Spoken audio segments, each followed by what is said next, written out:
Hello, hello. Welcome to my channel, Renzo here. Let's paint another portrait today. Okay, let's paint Juliette Binoche. Hello Ardej, hello Monique, hello Dennis. What's up? Okay.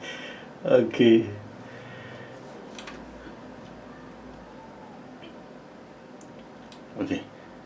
I'm gonna tell you the colors. I'm gonna use titanium white, cadmium yellow hue, cadmium red, permanent alizarin crimson, cobalt blue, and ivory black. I need more blue. And I need a little bit more white.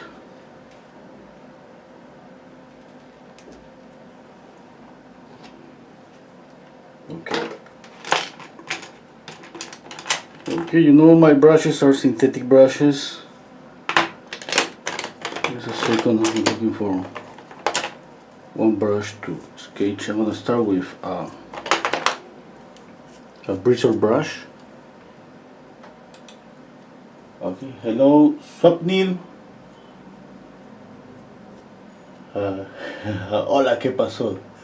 Hello Christine, hello Shai, hello Luis, hello Terry, Casper. Oh, the link is on the description box. That's the link to the photograph. If somebody wants to paint along with me or paint along with the video. Okay, I'm gonna use this bristle brush just to sketch. Okay, I'm gonna make a quick sketch and using just the shadows. Okay, I'm preparing a brown, just a dark brown. You know, I prepare brown by basically mixing an orange and a black or blue.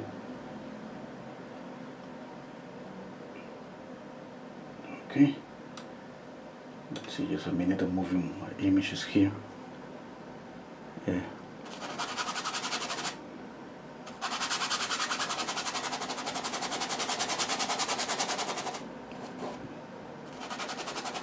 I have the photograph to my left at the same size of my painting. Right now I'm just painting the shadows, okay? The shape of the shadows.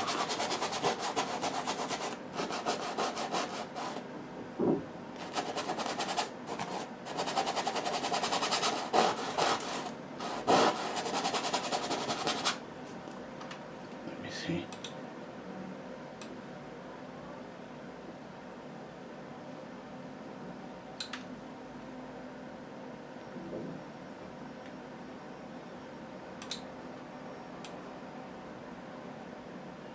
Okay, that's okay. I'm checking on my camera, and I have to try, to move, keep a lot of things on my screen. The photograph, YouTube, the OBS. That's the program to put the text here on my left. Okay, let's mix another color.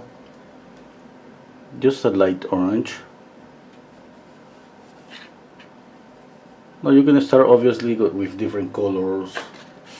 I'm just trying to keep always this simple.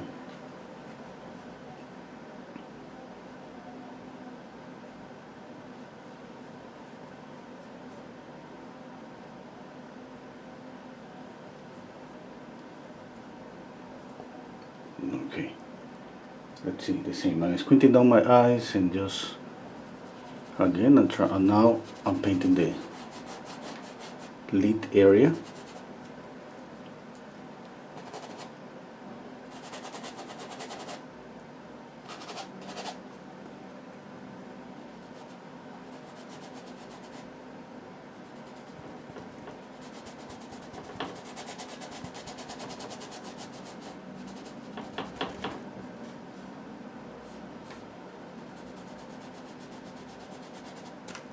Okay.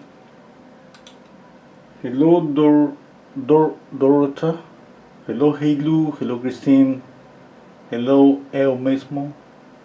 Hello, Gasper. Hello, Terry.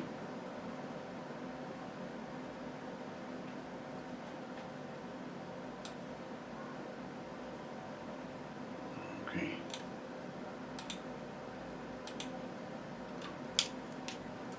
Now, obviously, after making this blocking in just the light and the shadows, I'm gonna measure, the regular measurements that we use in order to keep a proportioned face, to keep the proportions of case on the face, this center line. Okay, you check out the Loomis method, you're gonna learn about this, well, all those proportions. And if maybe you see me someday not doing that, it doesn't mean that I'm not thinking on that. Sometimes, by practicing that much, you're gonna see that you're gonna be checking out this just visually, these measurements, but maybe you won't lay down any mark.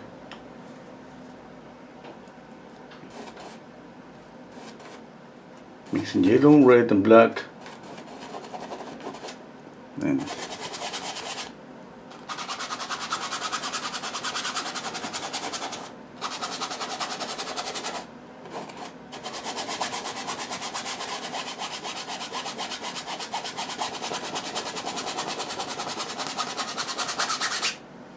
okay, now let's paint the background.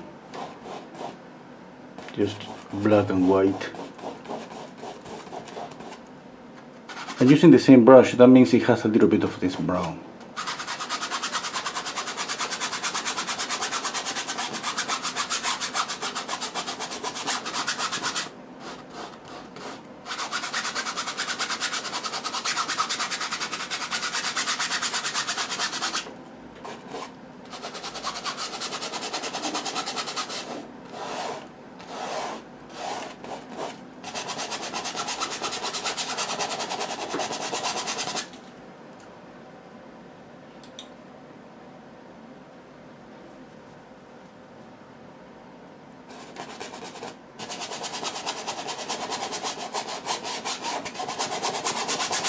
Okay.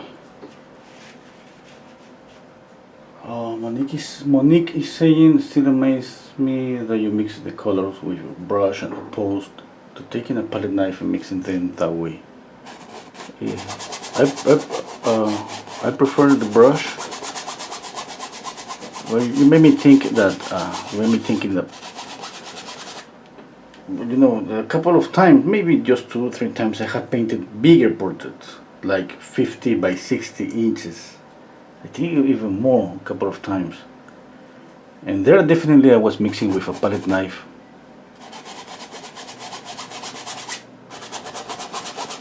Bigger ones.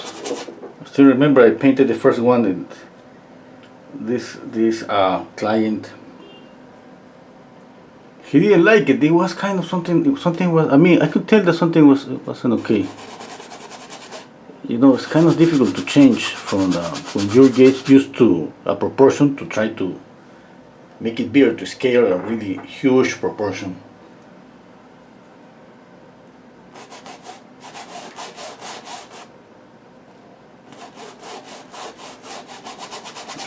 I was doing that by eye. I was just drawing like now, the big, and I end up just using a projector.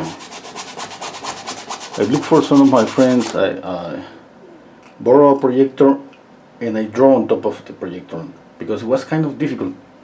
I thought that it was gonna be easier, but it wasn't.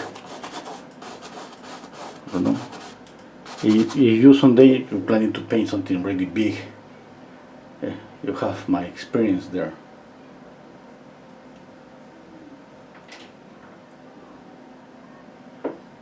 Somebody's asking me, is the canvas color important?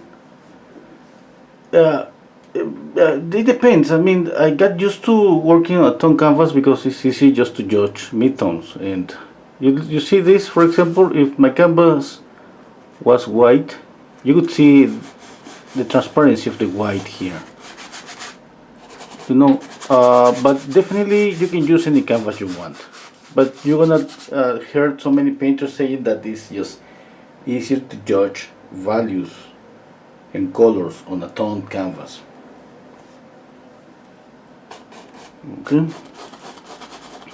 Now, if you paint a la prima, I think it's gonna save you a little bit of time painting on a toned canvas. Even if you toned like a almost kind of a skin color on the canvas. Like for example, Velázquez, he used to use some kind of brown canvas. It's not like all the time. Painters, they used to use different canvases.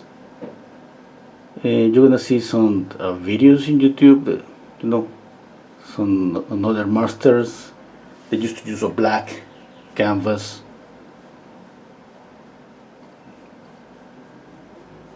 That means that we have so many options. But that's gonna be something pretty common, okay? If you start studying the old masters, they used to always paint on a toned canvas.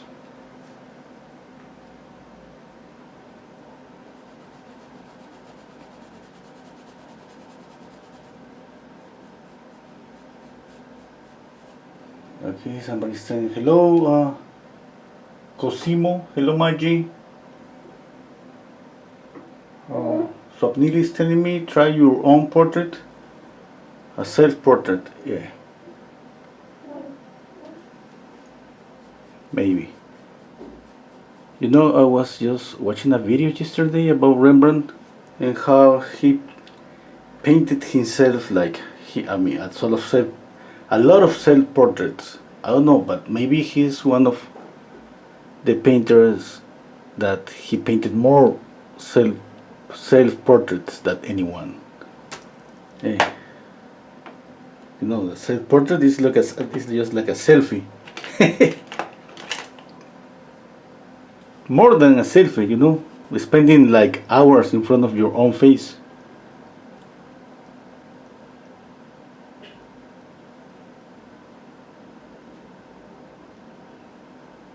That's a lot.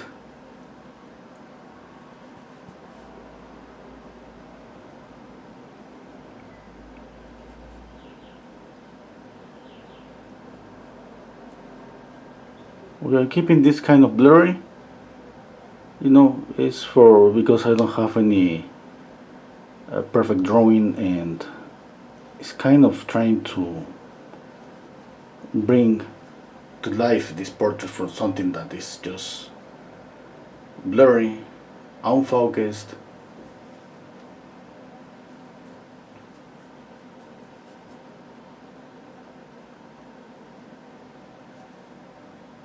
Sina is asking me, would you recommend some key books? Okay,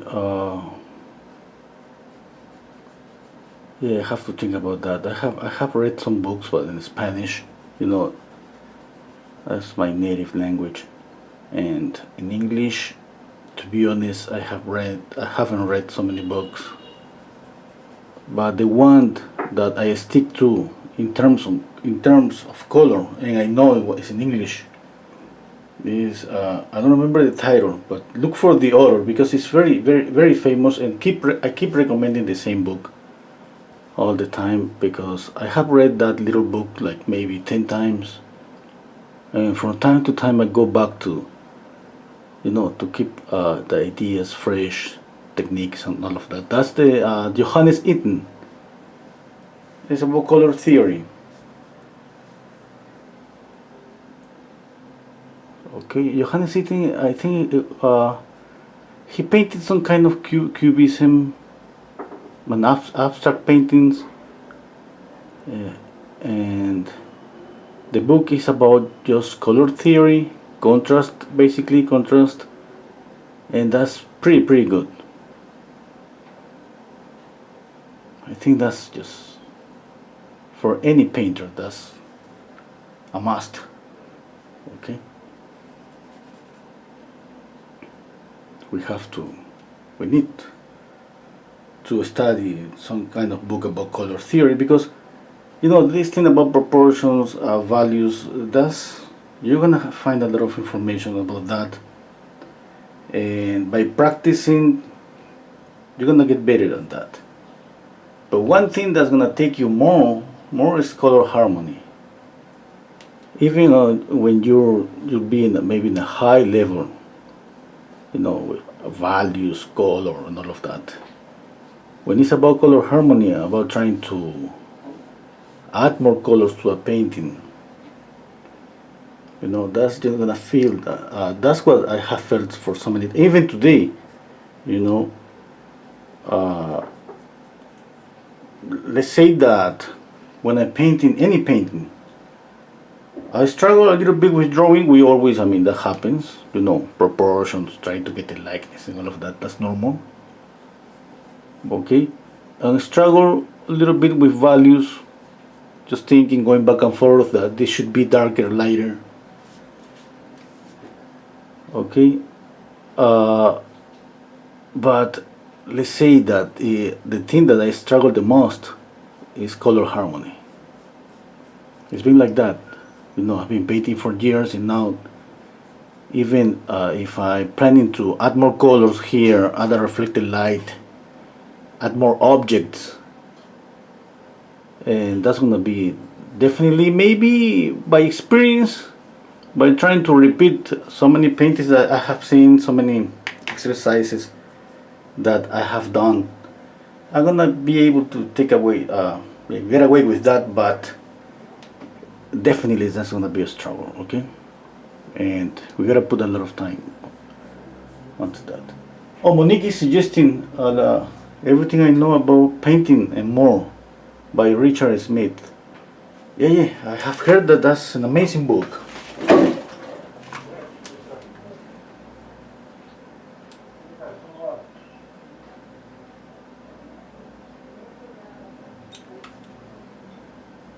Okay.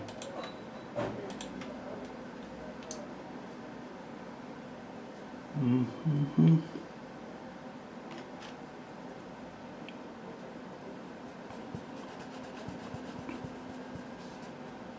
I have a strong. I remember when I was a student, drawing, it was kind of easy for me.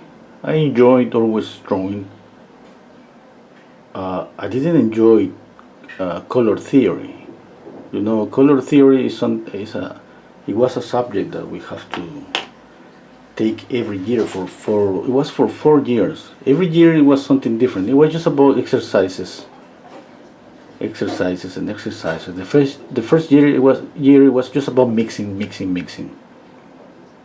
The second year it was about harmony, just making little charts with some kind of abstract paintings. Okay, and the next year it was kind of trying to create something, some kind of form or something. It was so bad. I gotta confess that the first year I didn't attend too many classes of color theory. I skipped on so many of them. It's like I wanted to stick just to what I thought I was good at. It was drawing. Yeah, I enjoyed drawing a lot. I used to draw I remember the drawing sessions, they were from 6 p.m. to 9 p.m. And sometimes I stayed there in the School of Art to 9:30, and I was the only one. It was just a few times, the only one that was there just drawing. And the guy that was in charge of closing the school, it was okay, go away.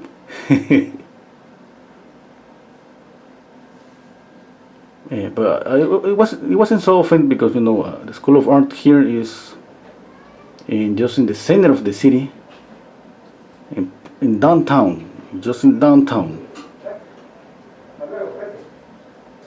Okay, that means that you cannot stay too late there. Okay, it could become a little bit dangerous when it's too late. But anyway, I skip I skipped at that time a lot of color theory, and I mean at the end I have to go back to study that again and again, but you couldn't go to the second year without study the first. It's just like if you didn't do the first, you have to repeat that again and kind of take maybe that class twice, all those classes, and that what happened to me. And that was so good as a practice, you know.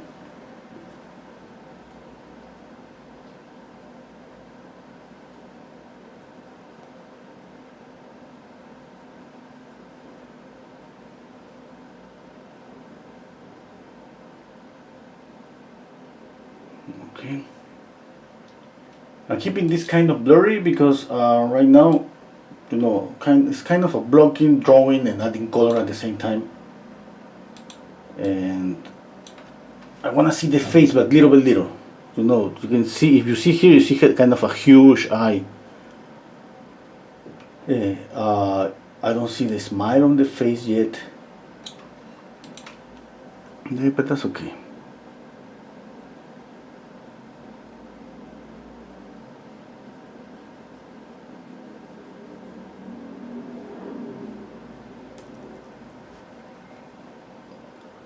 Okay, let's see the width of the face.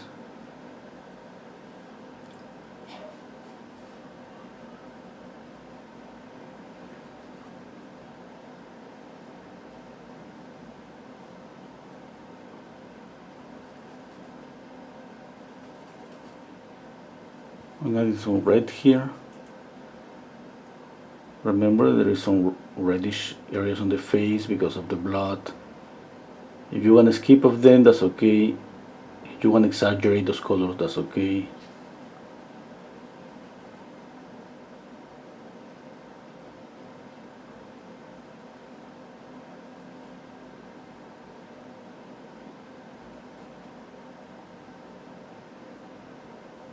I'm saying that's okay to skip on those colors because I have seen so many paintings and so many painters kind of just painting a face with just one color, and it was just beautiful. And sometimes we don't see on the photograph those colors. I don't see, for example, this photograph any red on the nose. Okay. I'm just adding a little bit of pink here to make the nose more vivid, a little bit more colorful. But let's say if I'm gonna copy exactly the photograph, it would be, it looks like just one color, okay, from light to shadow. There is some variations, obviously, but this is pretty subtle.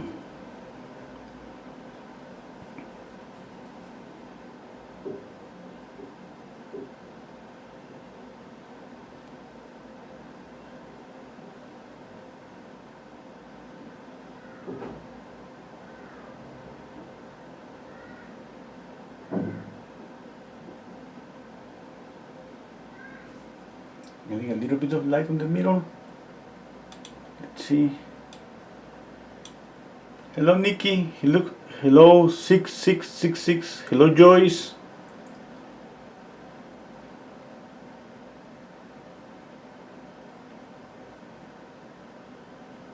Oh wow, Nikki. Yeah, Nikki.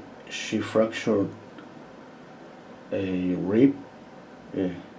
I hope you're doing okay.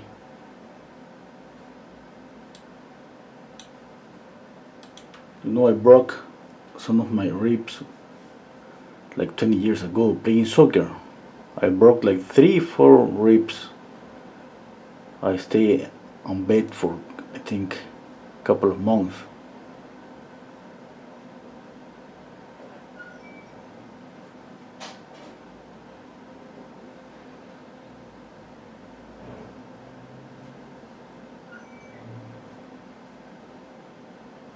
Okay, let's add some darkness here.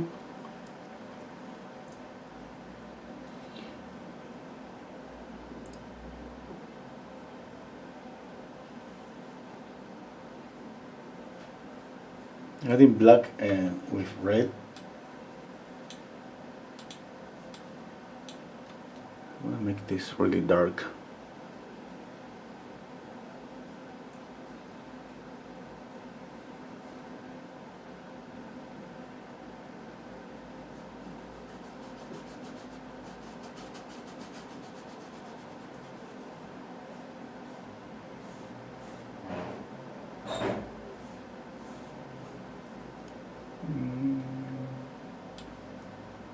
Little by little, little by little.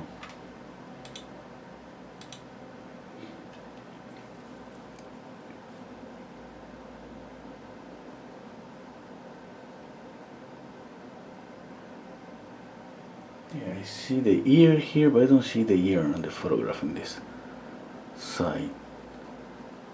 Okay.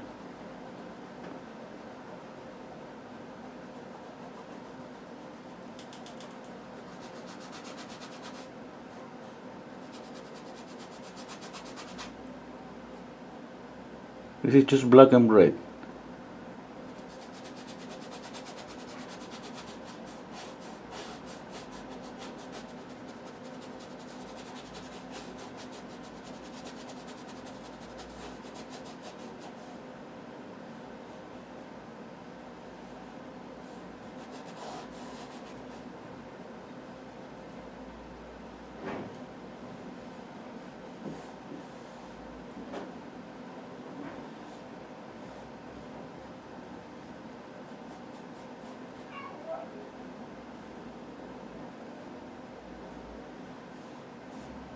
A little bit of red here.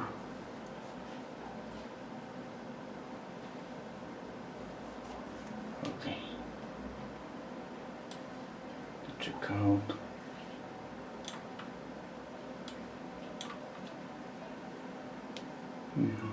A little bit of yellow here. And I have black. Yellow is if you mix black and yellow, you're gonna have some green, a touch of red. Okay, just a touch. I want this to be kind of greenish.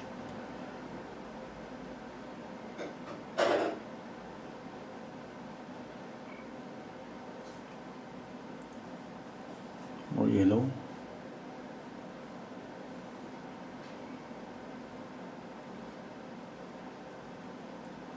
More yellow.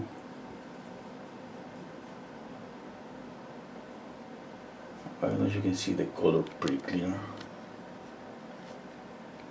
but you compare with the reddish area on the face, you see that is you can see the green here.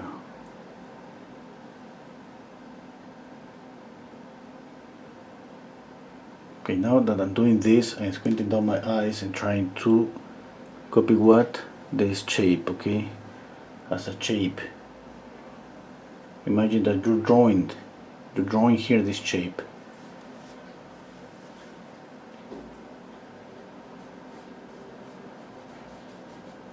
Okay. Now, if you want to measure, make some lines here and here.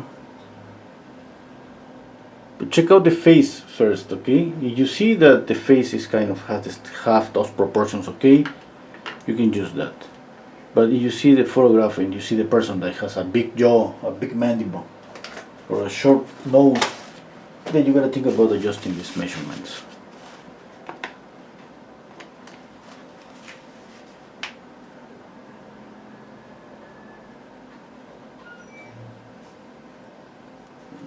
Okay.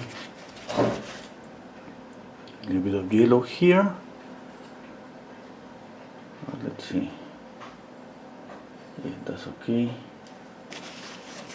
I see a little bit of yellow here, just here and a little bit here, and obviously the middle of the face is more like a cool light. It doesn't have too much yellow here, here.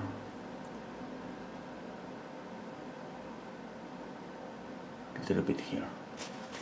Okay, squint down your eyes, you see how the light is concentrated in this triangular shape here. Okay.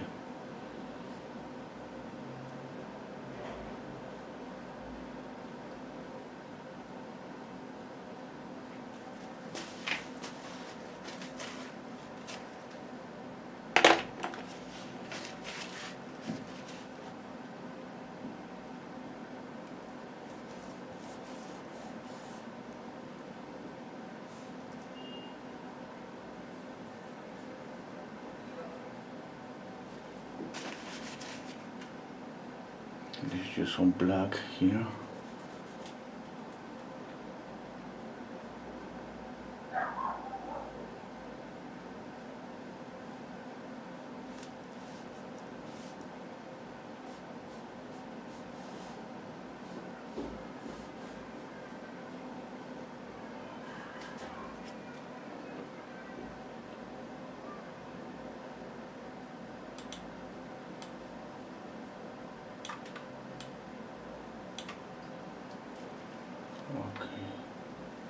Hello and art.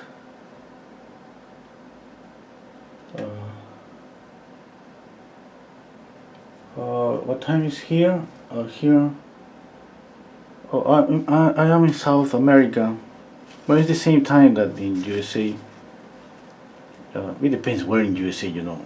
But here is for me 2:20 p.m.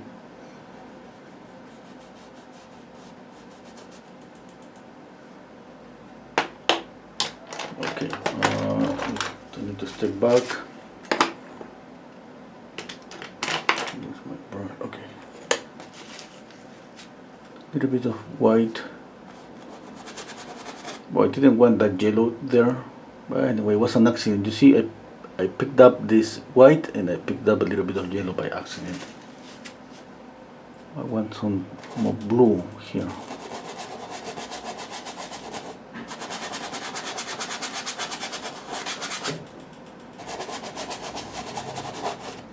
Okay, let's see. Now you see my idea, you know, blue, kind of orange, red. Obviously you see this on the photograph and just exaggerating this here and more light. Okay, and what else I can do? Maybe I can add some blue to this jacket. No, it's not, that's not jacket. I don't know what was that, but I can add some blue here and yeah, just that. No, I'm gonna stick, I think, copying just the image with black. Stop Neil is asking me how old I am. 50. Yeah, in 4 days I'm gonna be 51. Yeah. My first painting, I think I painted when I was. Okay, I remember, you know, we're speaking about 40 years. There is not internet, no cell phone. Okay, I think I don't know where, but I don't remember having a book about Rembrandt, but I remember perfectly copying a Rembrandt's painting. Okay, from a small magazine. Or remember those small magazines. The name was Sponic, I think, and they have like a 2-3 pages just to art, specifically painting or masters, and I copied the Rembrandt's painting from there. Yeah, you know, in my house, I mean, everybody, like my mom paints. She paints. She doesn't paint not right now, but you know. But I mean, I had brushes. I had oil paints. That was kind of easy, just to pick up anything I wanted and try.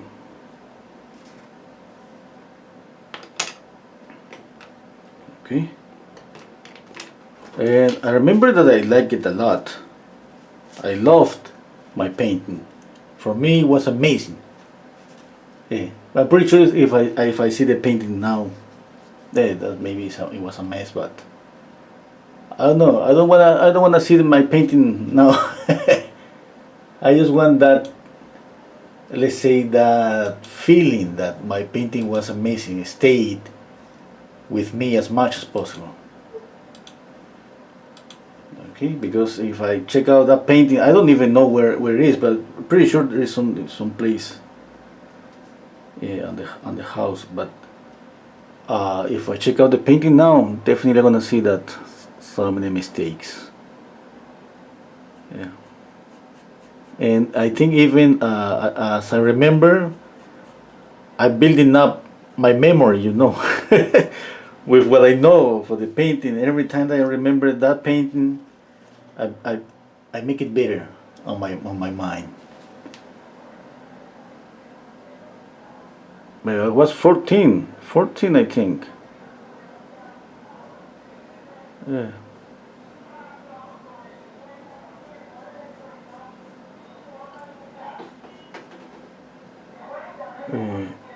Okay, but I started to painting a little bit. I think from 12. It's not because I wanted. My mom, she put me to kind of work. Like, you gotta do something. She used to paint a lot of portraits, and I was like, okay, paint this, and I was okay. And then she fixed the paintings, and then she just gave me another one. Okay, paint a little bit of this one, the background, a little bit of the skin color, a little bit of here and there. And for me, it was like, oh my god, I mean, so boring. Like,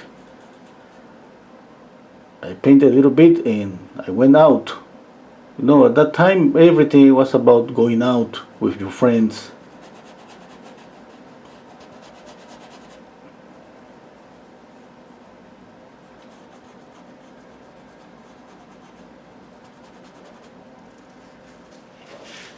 Okay, I'm checking out proportions, alignment of the eyes. Yeah, I think I'm getting close little by little.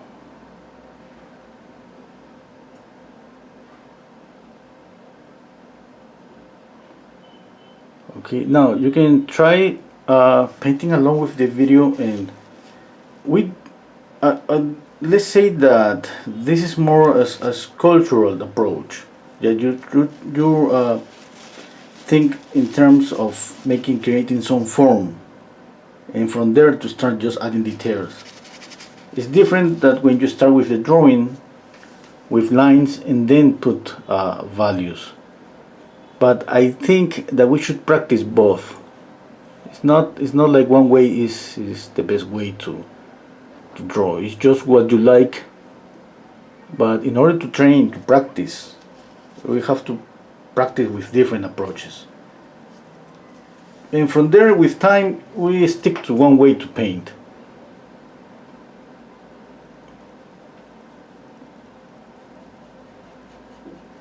Now, if you're planning to be a teacher, definitely there is a difference there. As when I started to teach a few years ago, I knew that I had to adjust myself. I realized that it wasn't about me having a style. It wasn't about me trying to adjust myself to the student's style. In order to correct him or her, in order to correct them, I have to kind of put myself into their shoes about the amount of paint they were using, about drawing, about all of that. And since I used to kind of retouch my students' paintings, I have to move from one easel to the other easel. And I said this before, if you see somebody that's using a lot of paint, you cannot go there and retouch with almost no paint. You have to use the same amount of paint to show just about value or make a correction. And then you move to another painter, another student that's using almost no paint.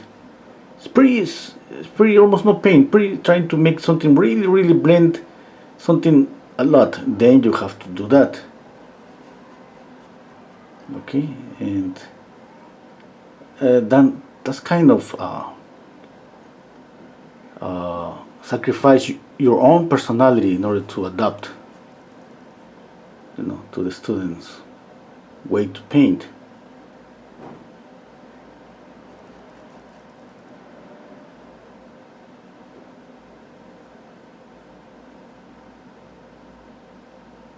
And I like it that was pretty nice for me.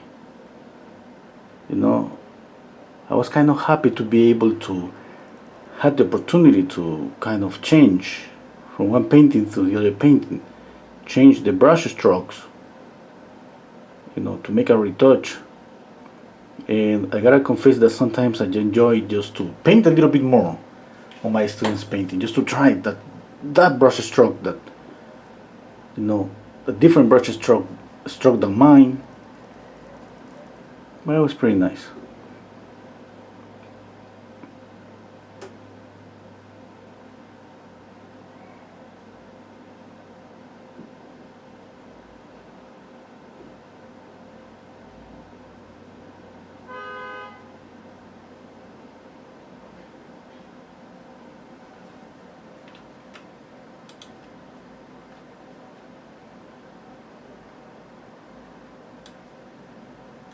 Okay, half century already. Okay, thank you, Swapnil. Dennis is asking me, did you paint all your life since 14-year-old, or did you make another job? No, I mean that was kind of I painted. I think I helped my mom with some portraits until I got maybe to the School of Art. Even when I was studying at the School of Art, I was helping my mom sometimes like it was just while at the School of Art I was painting still lifes on the first year. At home I was painting portraits, but not that much, okay? Not that much, just like maybe this stage, that's it. No more, because I wasn't able to make too many details, I mean, I didn't want to ruin the painting. It was just a little bit. And then it was about everything. It was about painting in my life. Just I remember it was once that I worked in an office for kind of 6 months. Why? Because I was having a really bad time.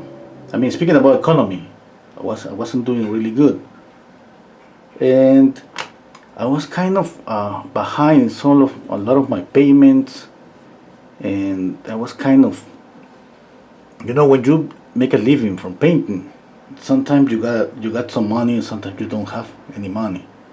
It's just like that,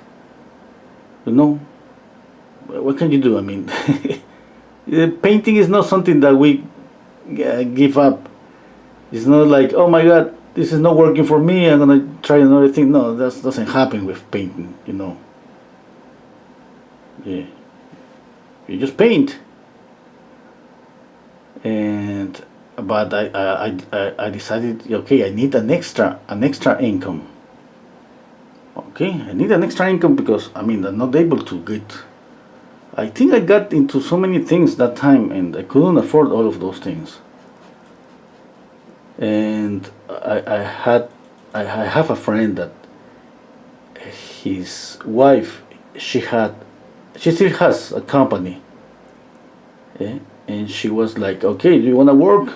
Yeah, man, I need to. Okay, you go there and speak to her, and she already knows. She's gonna put you in an office on a computer. That's it. It was so funny because I didn't know too many things about that work. I stayed there just like 6 months, and I remember once some of the guys that they were there. One of the guys came to me and said, "Oh, hey man, you don't know too much about this. Why are you working here?" I said, "Oh,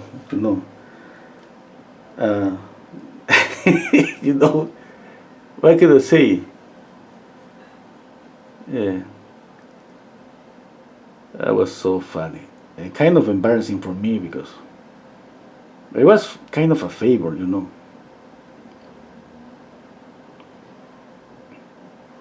And I every time I used to work like 8 hours. It was for just 6 months, and I remember I ended up pretty tired.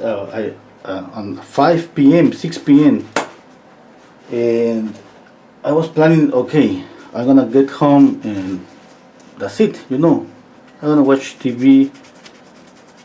And I remember I got home, I ate, and I started to paint, like to 1 p.m., 2 a.m., 2 a.m. in the morning. I think those 6 months, I kind of push myself more. It's like I was trying to get the balance, I'm not painting, I was working on another thing, and they say, no, no, that's no way, no way. I mean, I was getting home and I was painting.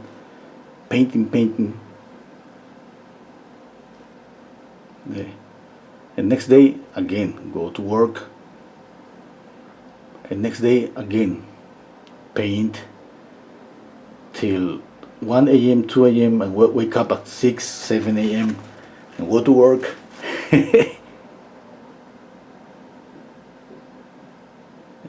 And sometimes I was falling asleep on the office.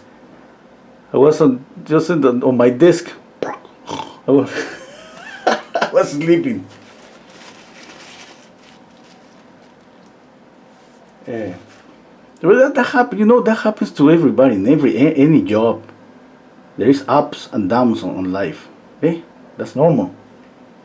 That's funny to remember.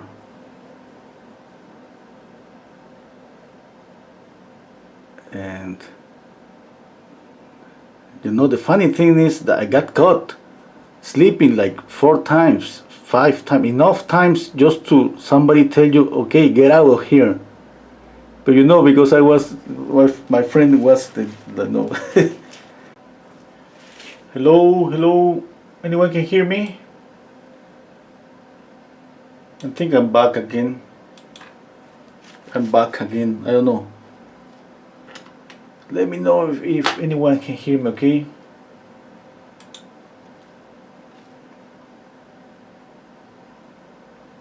Okay. I don't know what happened, but sorry about that. I don't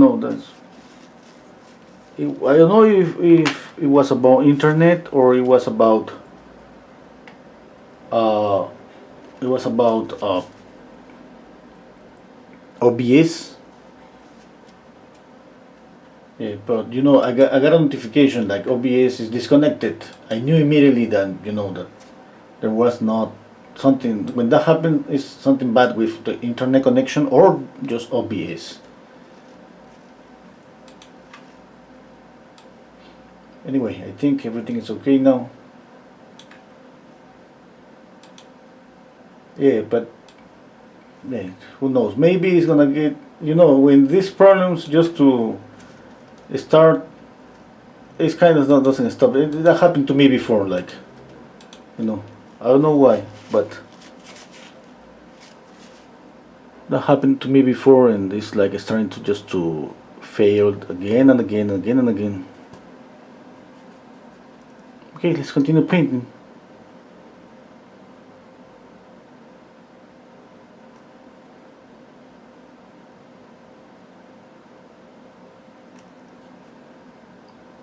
Okay, where I was speaking about what? Oh, I was speaking about my work in an office.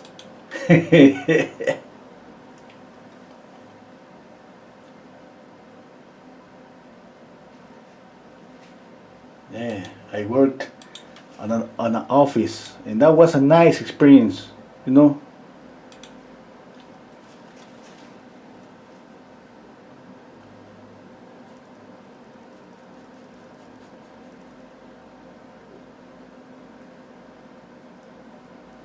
I was there just in front of a computer, kind of filling up documents.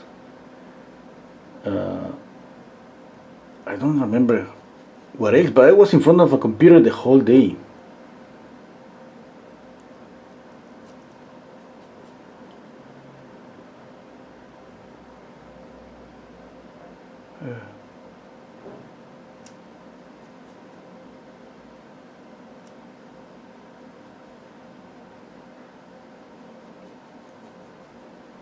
I remember once my co-workers, they saw me speaking with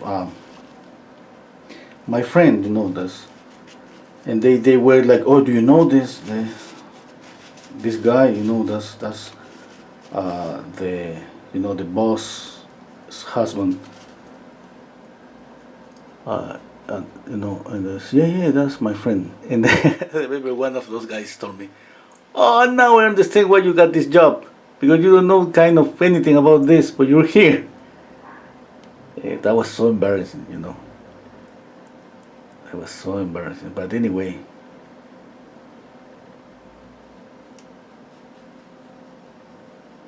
but you know, the funny thing is, like, I started to learn a little bit to do what I was doing.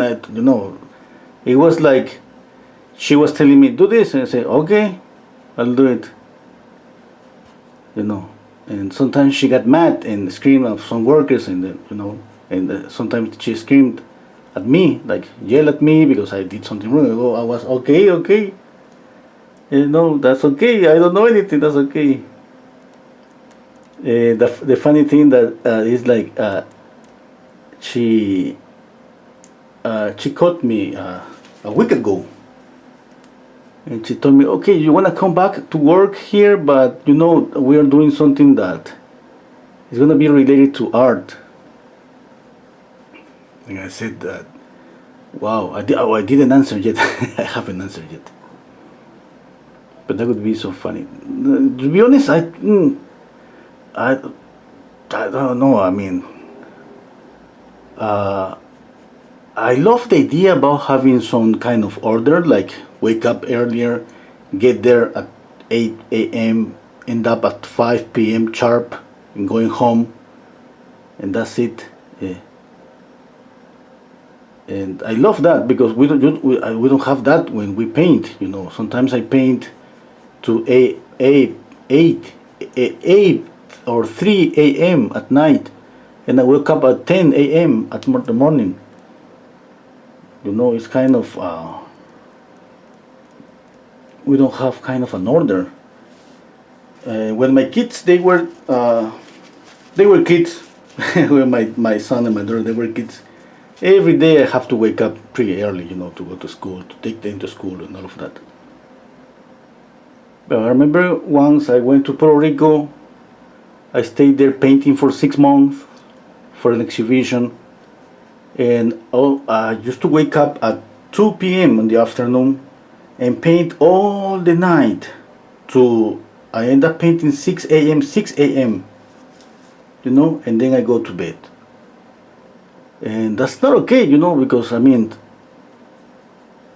my stomach was like, it's not doing okay, you know, you're waking up at 2 p.m.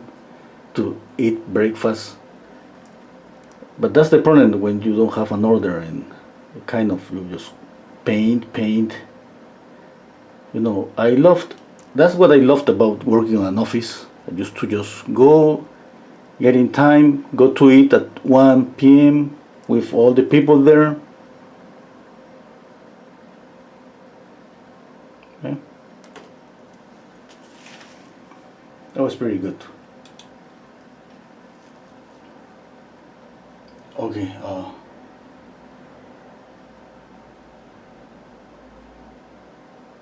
okay, I'm gonna read. What is OBS? OBS is a program, it's a free program that where you can just make the live stream and you can put the photograph like I put here in the text. Yeah? And sometimes you have seen that I have put my camera, a small camera here on the left corner. I did that maybe twice I mean, you can see my face there on those videos, and that's OBS does all those things.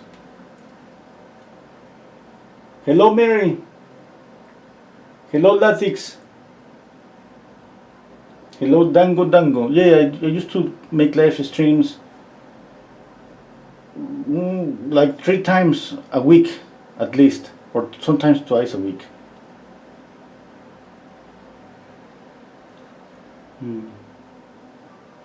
Yeah, Nikki, that's my destiny in life, being in front of a easel. Who's Dito? Dito commenting. Dito, I'm gonna scroll up. Okay. Dennis, did you paint my teeth? Dennis asking me. Yeah, I did it a little bit. I think it's better now. Yeah, I'm waiting for this guy to come from USA to send the paintings. You know, I have to send like 7 paintings, and but I don't. He's not gonna make it to January, I think. Yeah, I have to send some paintings there too. A couple of paintings to Dennis.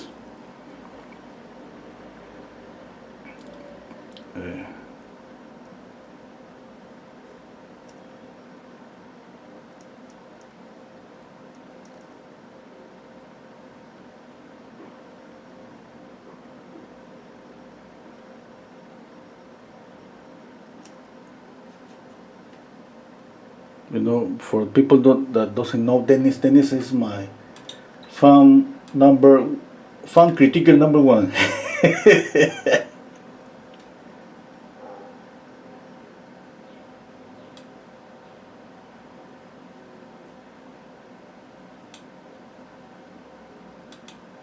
Okay, and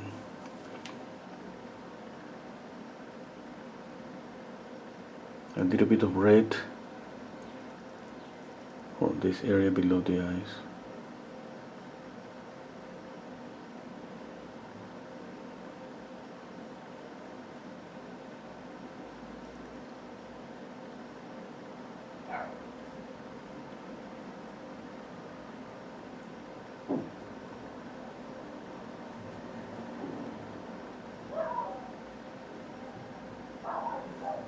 Okay, let me clean this brush. Let me pick up another brush.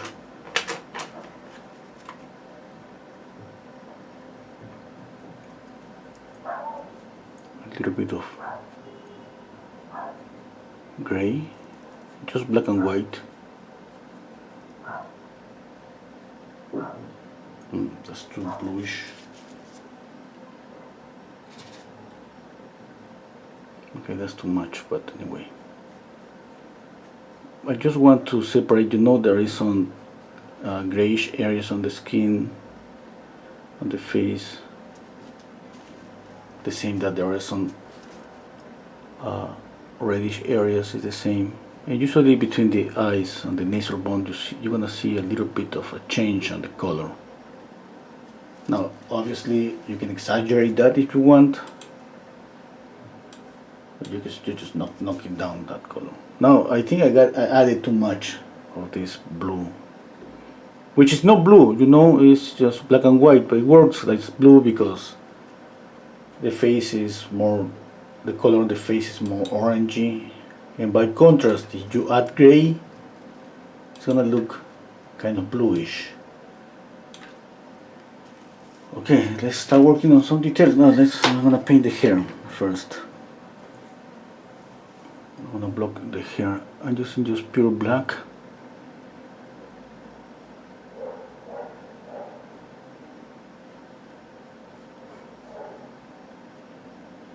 Now obviously you can use maybe burnt umber with ultramarine blue. You don't like to use black. I gotta go a little bit faster because I'm planning to finish up this painting in one session, but that's why I see this dark and I go with pure black. On top of this I can add some orange, so I can add some brown. But this because it's just a prima, okay? I see something dark and I'm gonna get that dark right away. I don't wanna just maybe waste some time trying to get little by little to the dark. That would be the other option, you know, going little by little, because sometimes we don't want something black, like crispy black. First, black can get into the skin color and definitely it could marry all the other colors.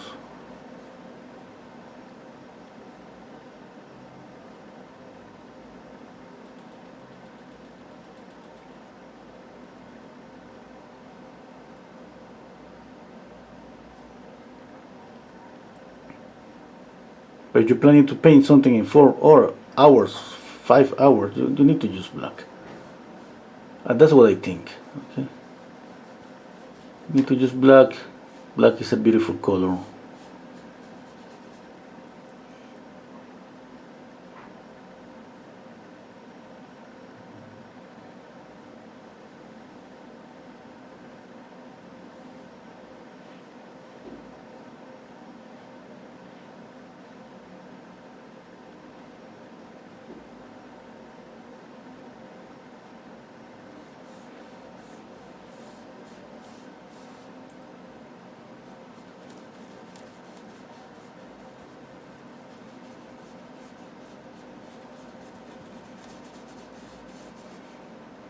Okay, here's a little bit of a skin, but yeah, I don't think I'm gonna paint the skin.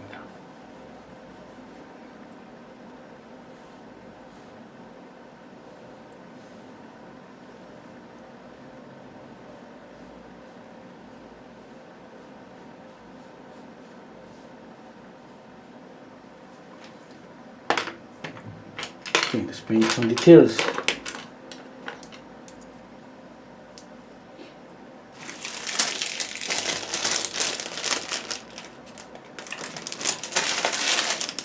I have a set of brushes here.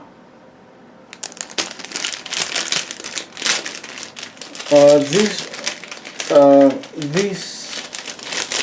brushes are pretty cheap. Okay, this set is kind of $4, $5, all of them. Don't expect these brushes to live longer, last longer. That's not gonna happen. Okay, I love this one because it has a long hair, but sometimes just painting I end up with all the hair, the hair on my hand. I still buying them because I love them. You know, I don't expect too much from them, like in terms of I'm gonna use them for 6 months. No way. I mean, maybe that's gonna be for a couple of months, but that's pretty good for me.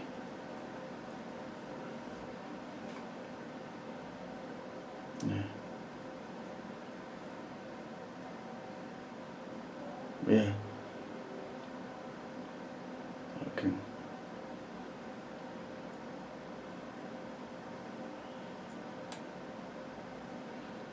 Okay, let's continue. I'm gonna work on the eyes. I'm going to zoom in a little bit.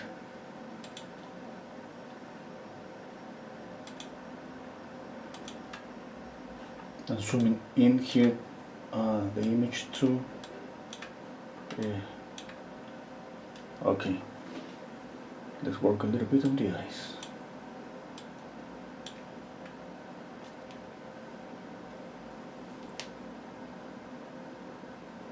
I'm gonna use this long hair brush, synthetic brush.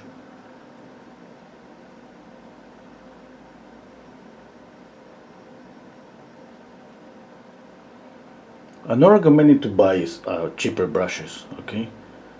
I'm just saying what it is, you know. Speaking about synthetic brushes, I mean, you're gonna find a lot of nice brushes just with a really low price. But the expensive ones, definitely that's the ones that we should use. They're gonna last longer. Okay, let's see the lightning of the eyes. Yeah. Okay. Something is okay. I need two brushes, one with this dark color and another one with a lighter color. The skin color especially.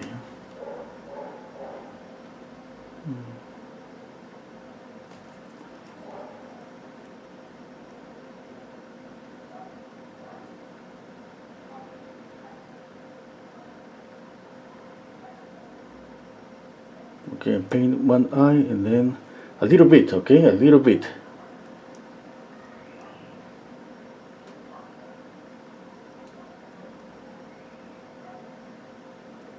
A little bit and then move to the other eye.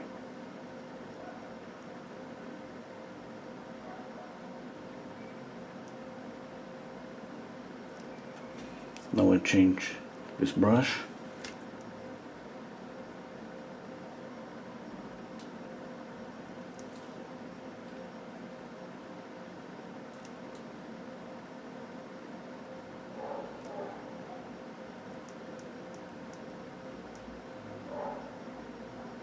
Don't gonna stay too much in one eye.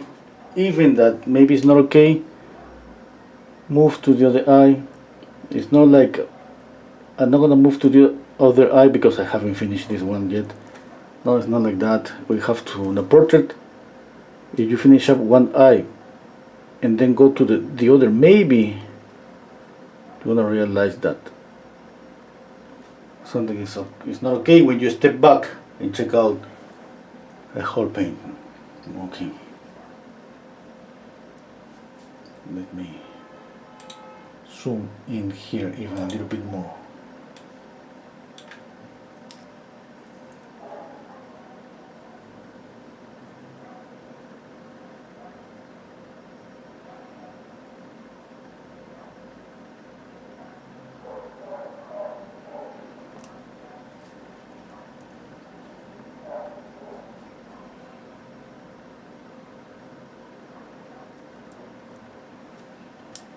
Okay, now the other eye.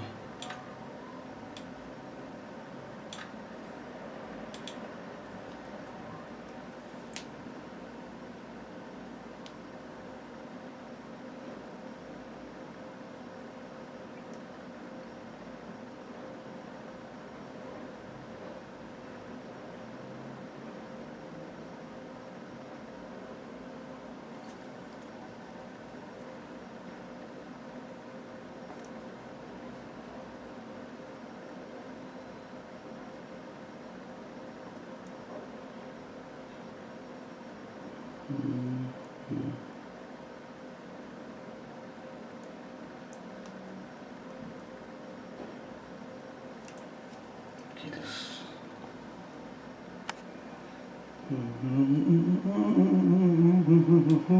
Until I'm getting close. Okay, let's zoom in again. Okay, this eye is just tilted different. It's kind of I have to move it. Yeah, let me think. It's gonna be about what?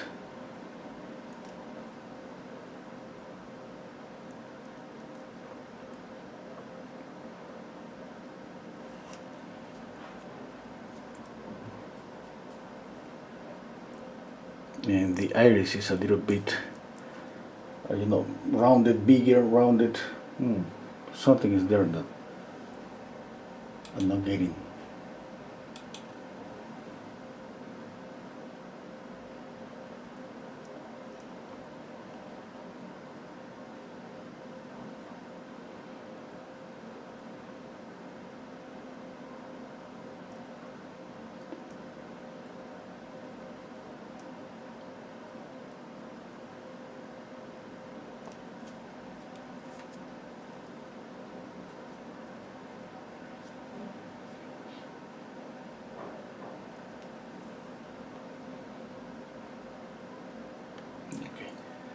I'll be back to the eyes.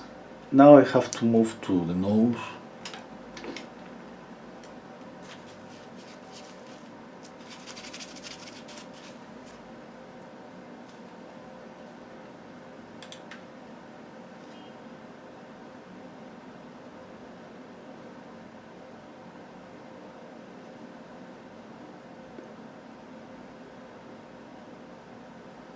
She has kind of a sad look. Yeah, that's the thing that I need to capture.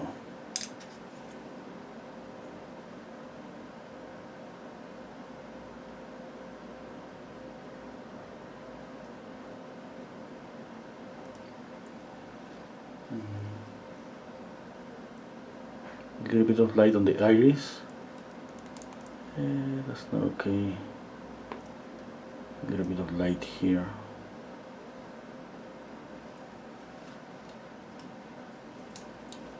I'm gonna put some eyelashes.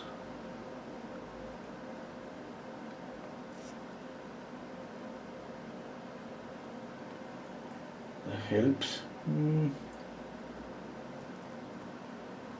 mixing black with permanent alizarin crimson.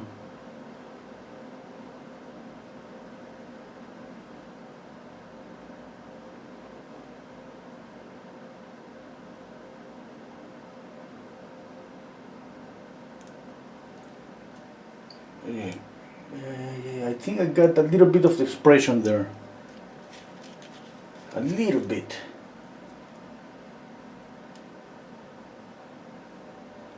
Okay, let's work on the nose.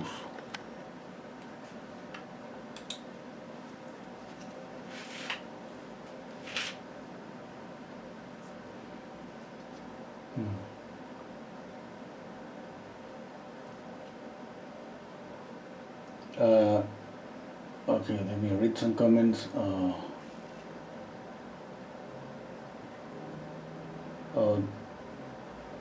Gilbert is asking me, do you clean your brushes after each painting session? Yeah, yeah, I clean them. Not a lot. Not a lot, to be honest. I just I have a jar with tropenoid, and I leave them there for like a couple of hours.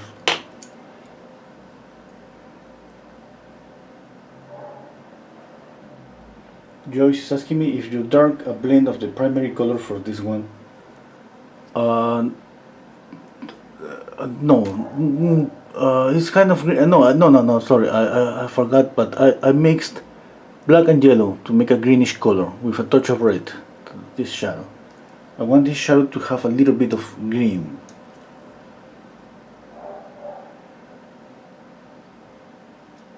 Okay. Yeah. Hope Nikki. I'm pretty sure I'm gonna get it. I'm gonna get it sooner. Thank you so much. Yeah. Brian. Merry Christmas to everybody. Hey, Merry Christmas, Brian.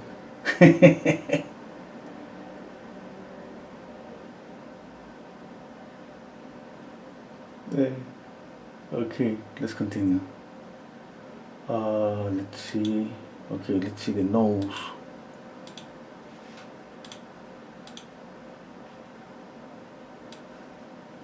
Okay, I'm going to continue working with this one.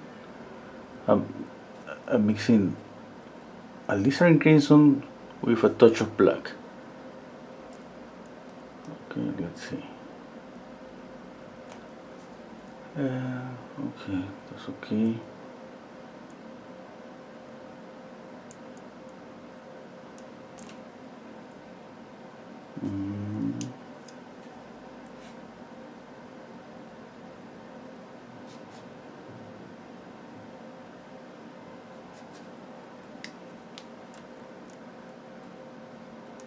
Okay, wait a minute.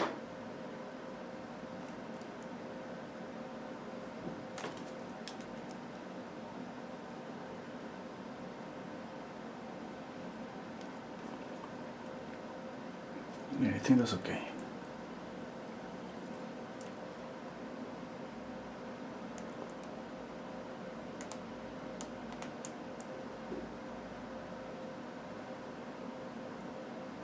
You know, I have the image to my left, same size, and it's kind of difficult, easy to trace a line and see and place the position of the nose. Okay, and I did that, and I thought it was a little bit up.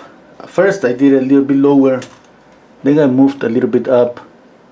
I wasn't so sure, that's why I kind of erased, let's say, the nose, the nostril a little bit, and I painted again. It's kind of the same position.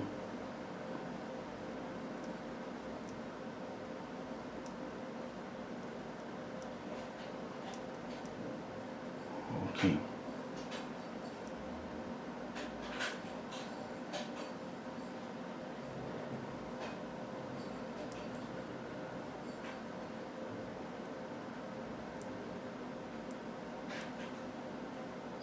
Now, I couldn't find the same brushes in Amazon, so sorry about that. You're gonna see a link on the description box to a set of brushes that I recommend, that I have used so many time ago, but are just kind of the same. Yeah, they are pretty cheap and they work really good. Okay.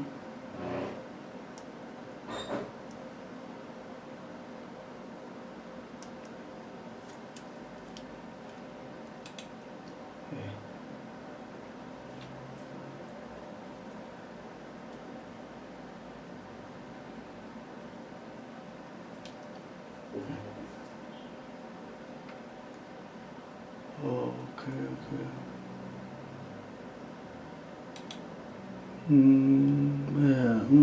getting there. I think I'm getting there. Yeah, I need to do something here for the lights. Well, okay, I'm gonna just. Yeah.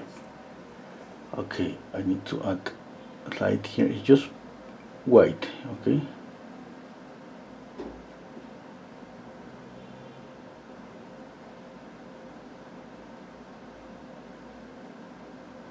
If I see the light here and I try to see if there is some kind of yellowish color. If I don't see yellow on the light, the highlights, that means that I can add just pure white. With orange, I can get closer to the color. Yeah. Pure white, just that. Don't overthink about that.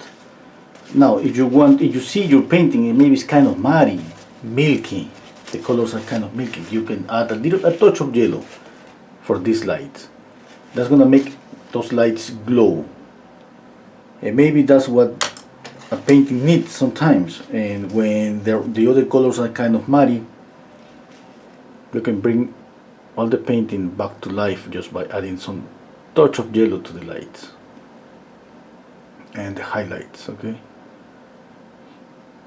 And sometimes it's the opposite, when maybe your painting is kind of orangey, pre-orangey. Instead of adding more yellow or orange to the lights, you can add a light blue to the highlights. That's the opposite, try that, and you see that's gonna work. I mean, it's not like saying that you're gonna see a light blue just glowing on the face. I mean, every color that you lay down on the painting when it's wet, it's gonna get mixed. It's gonna get mixed with the other painting. Okay. That means that every time that you hear me speaking about a yellowish color or anything, I'm speaking. I'm keeping in my head that yellowish color, but this kind of a really neutral, mute yellow.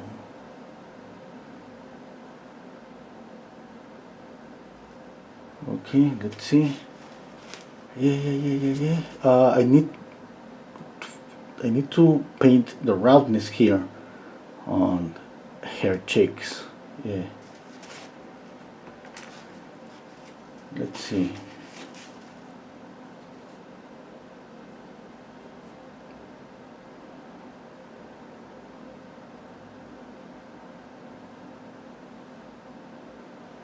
I need to fill this roundness here and the same here.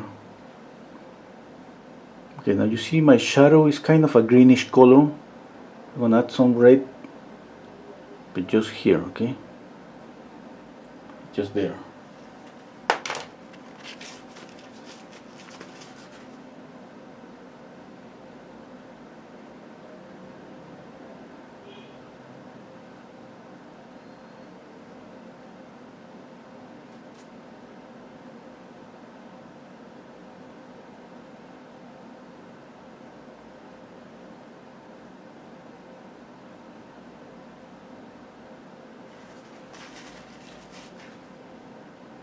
I'm picking up a little bit of brush here on a little bit of paint on my blending brush, sorry.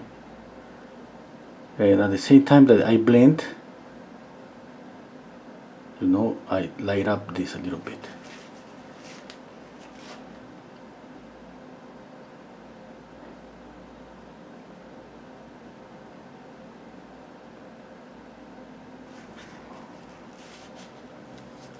Okay, I need to add more highlight here on the nose. And a highlight here.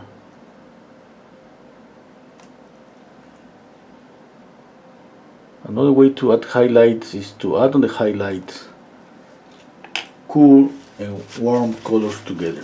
Okay, I'm not gonna do that on this painting. I have done that on some paintings. You gotta check out the other videos. It's just to make the color just to glow a little bit more. by creating some kind of vibration between a cool and a warm color on the highlights. You wanna know more? Go to my Patreon account. Everything is there.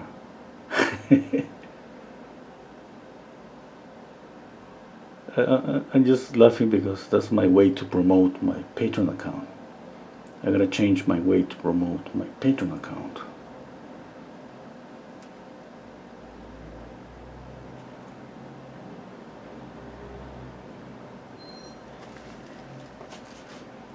Getting the expression, not a little bit close, but yeah.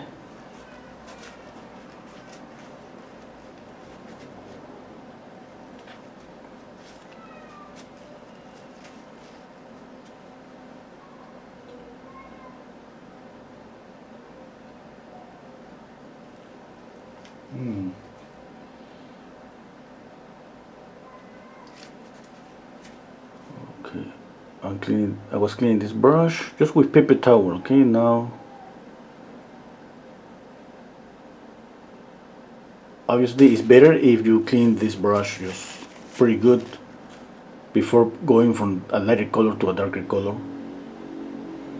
I don't do a lot of things here because, you know, I am on a live stream trying to get away with this painting as the less possible amount of time.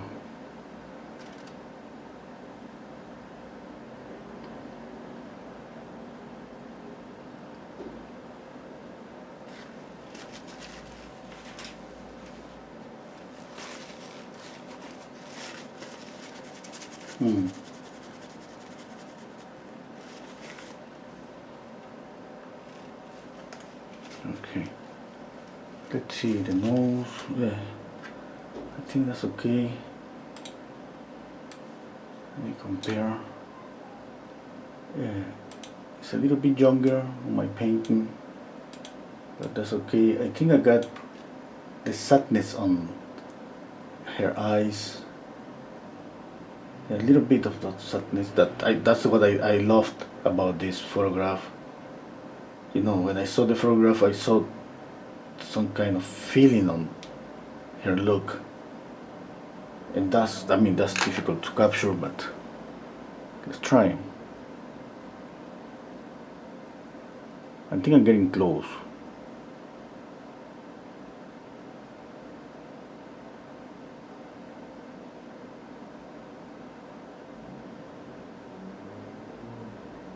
No, if I get to 80%, speaking about the likeness, that's gonna be just amazing. But 70%, 60%, that's pretty good for me. Okay. Now I think obviously that some of my portraits here on YouTube, I got pretty close, and another one's not that close. That happens when you paint portraits.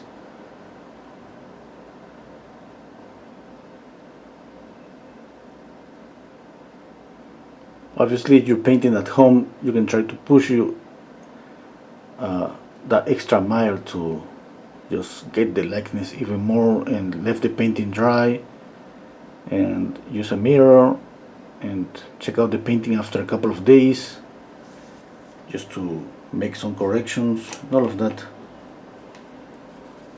That we have to do that.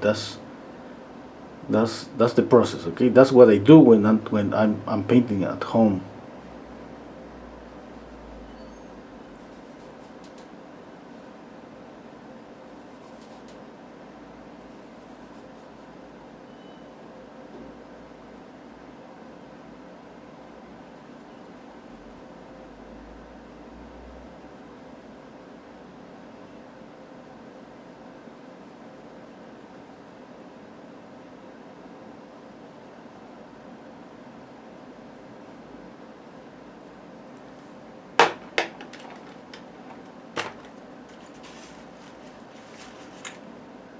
Yeah, because when you paint at home, obviously you should put more time if I don't get the painting right, you know, eh, nothing is gonna happen. Yeah. Maybe the only one that's gonna be mad, that would be Dennis. Yeah.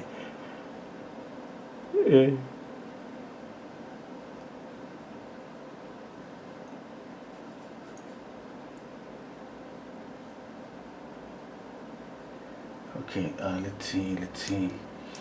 I need to paint some wrinkles to get. This light is just too bright. Another thing that I have noticed, that after adding these shadows, I need to knock down this.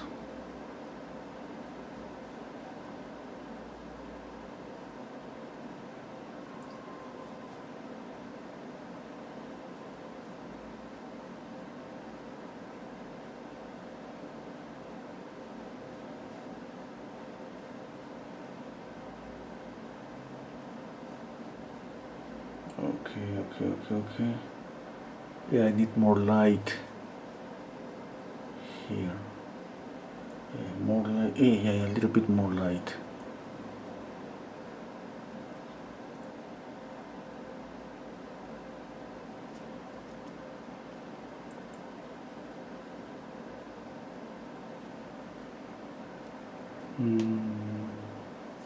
Okay. Let's work on the lower lip.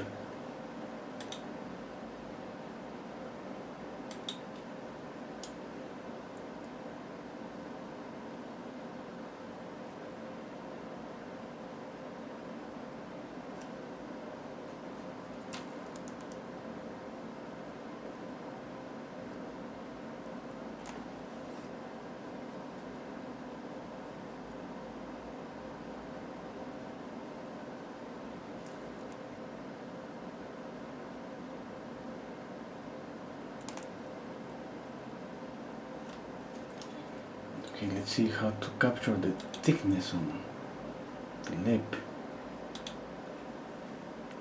Okay.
Okay.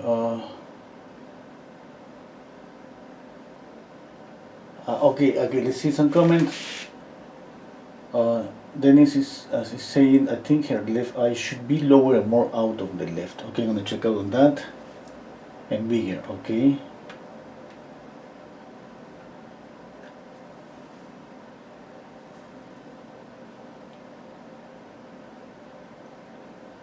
Okay.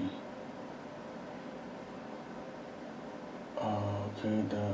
I'm reading comments. She's a French actress. Oh, I didn't know. Yeah. You know. Oh, Nikki's saying that she has fractured bones before. Oh, before. Oh, I thought they were speaking about that. Oh, thank you so much, Luis Enrique, for the super chat.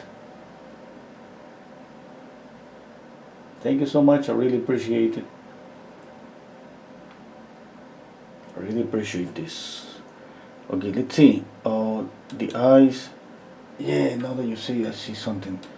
Okay. Yeah.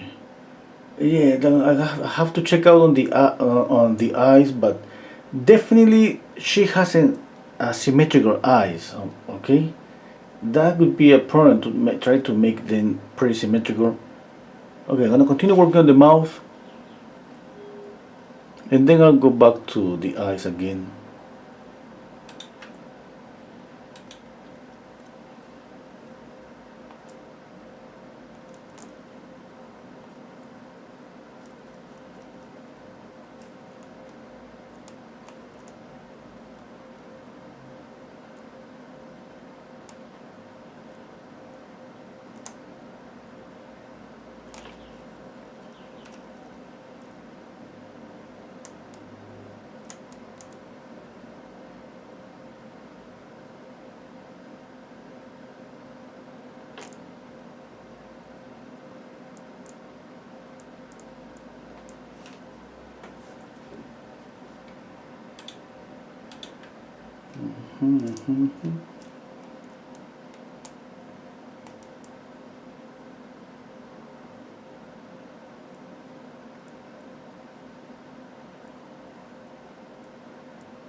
The more difficult about painting portraits is capturing the eyes.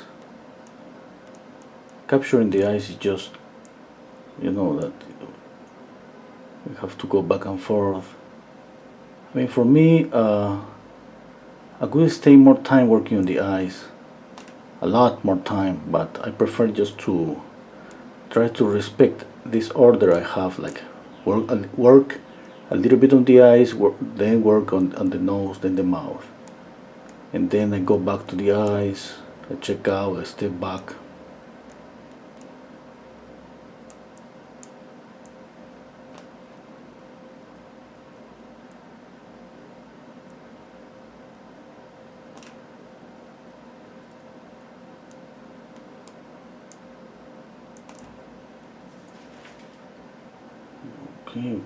Okay. Yeah, I think the mouth is getting close with the mouth.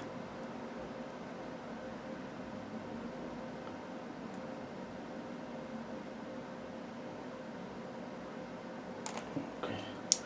Now let's work on some wrinkles. Let's see, up to the left. Yeah, it's kind of here.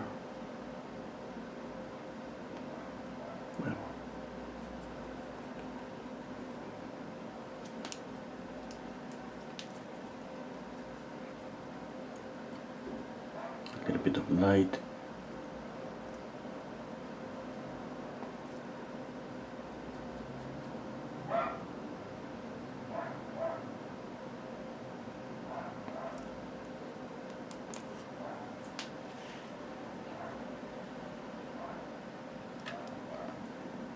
Okay, now this side of the face, the same corner of the mouth, a wrinkle here. Yeah.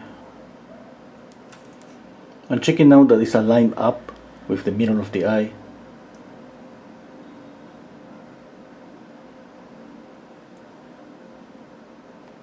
Okay.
Okay.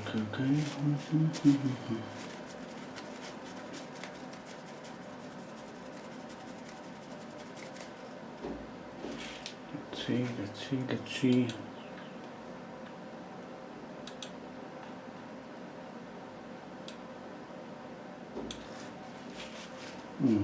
Yeah, I have to work on the nose. I can feel that she has a rounded nose. Yeah. The mouth, I think I painted the upper lip too thick. Okay. About the eyes, I think I got the eyes right, but she has like this eye is more open than this one, and this one is a little bit looks like it's a little bit more shiny and up than this one. Okay.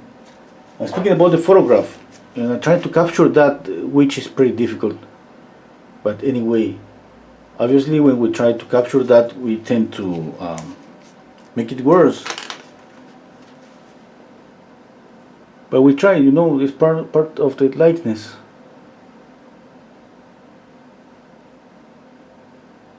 Okay, I'm gonna correct the values here. I need to make this a little bit darker. Darker here. Okay. Let's see, a little bit of dark here. Okay. A little bit dark here.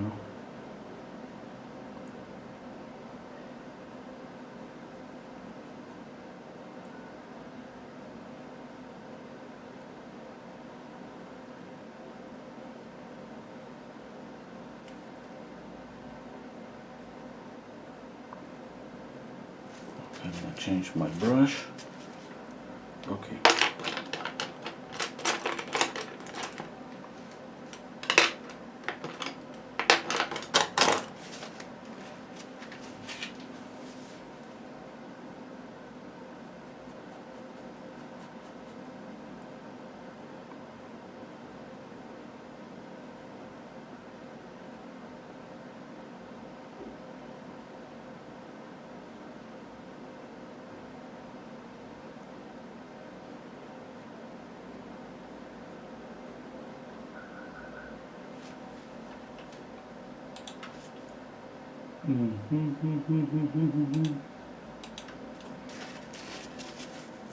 Okay, I'm gonna get distracted a little bit of the face. I don't know how.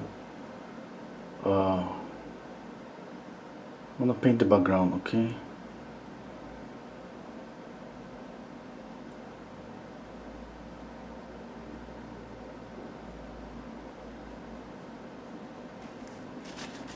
A little bit of the neck.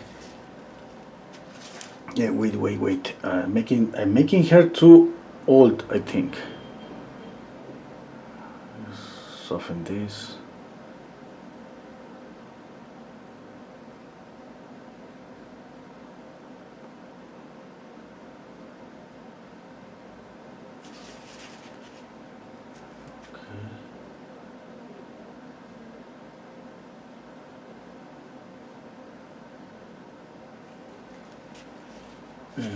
What else? Yeah, I still need to make this more rounded.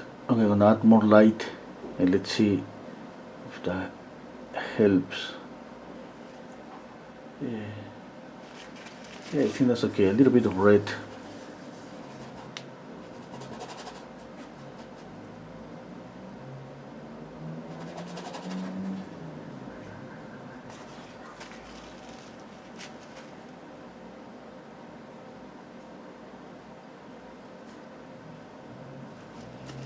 Okay, next to the red, I'm gonna add a darker color. It's kind of just brown.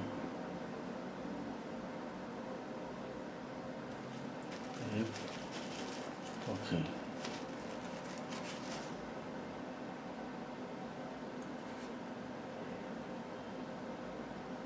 Let's soften everything a little bit.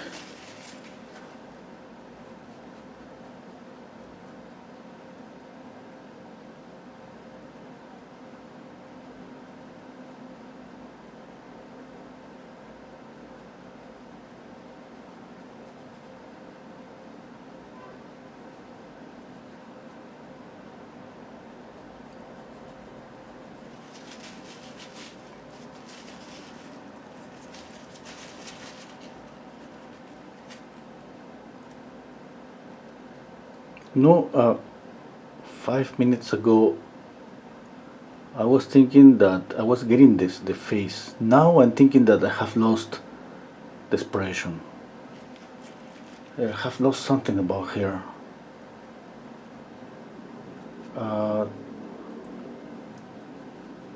If that happened to you, the middle of the process, in the middle of the process, that's normal. Okay, it's kind of from time to time that we're painting a portrait. We see the person, we see, oh my God, I'm getting there. It's like I see the expression. Then the next 5 minutes, we lost the person. We don't see that anymore. And just the process. It's just the process.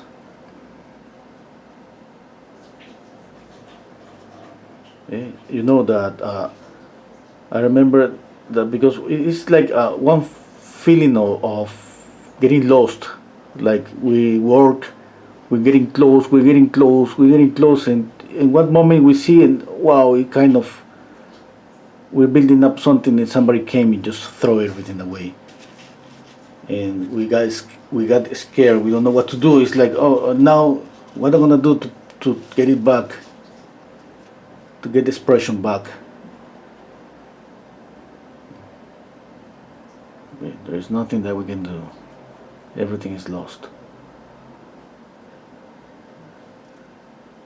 I continue working, just continue working and checking out the same again and again.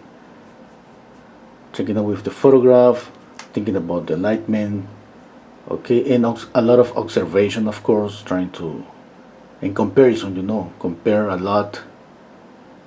Remember that the photograph that you're using should be pretty close to your painting, so close that you don't need to move your head to check out, okay? Just by moving your eyes to the left and right, you should be able to check out the painting, the photograph and the painting, comparing the photograph and the painting.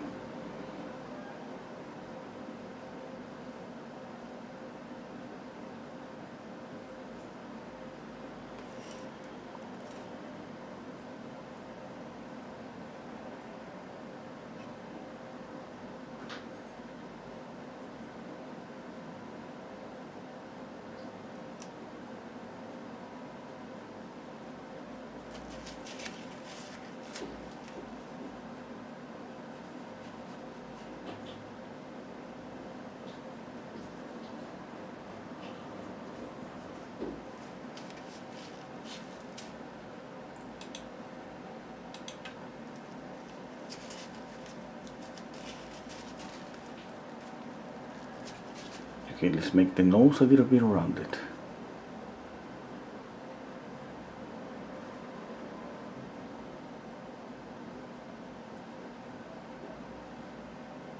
Yep.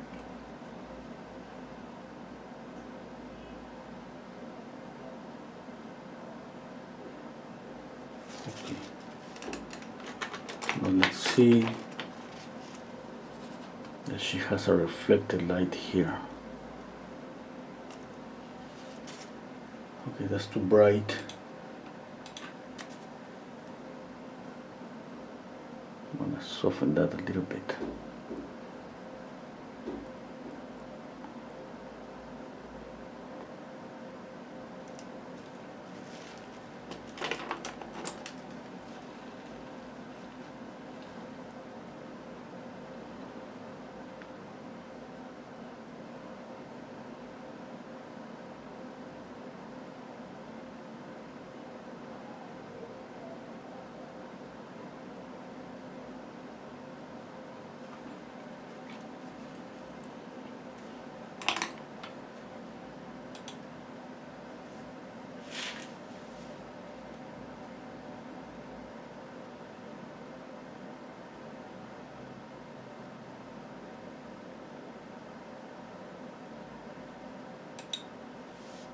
Okay, let's see. Yep. I have to move this area a little bit up. Okay.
Okay. What else? The mouth. Okay, something more about this, the mandible. Okay.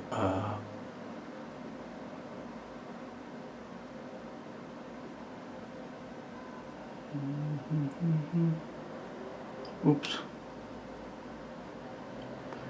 Let's think about values. I have this light, maybe it's too bright. Let me see.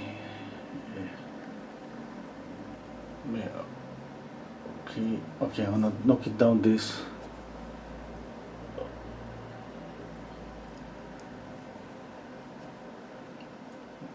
This light here, a little bit darker. A little bit darker here.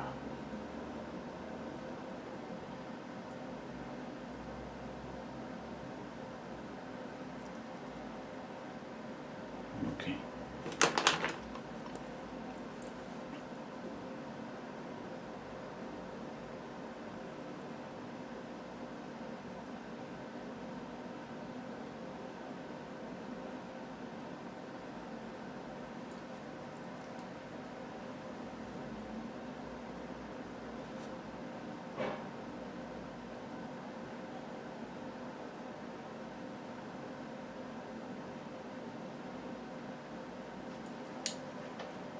Okay, let's read some comments. Dennis saying, yeah, often I draw then I think to someone, I think someone else, and the portrait is something in between.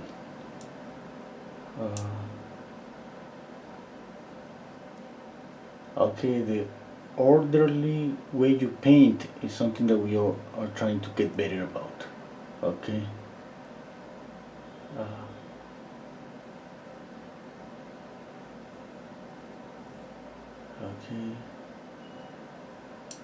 Okay, let's check out about the smile.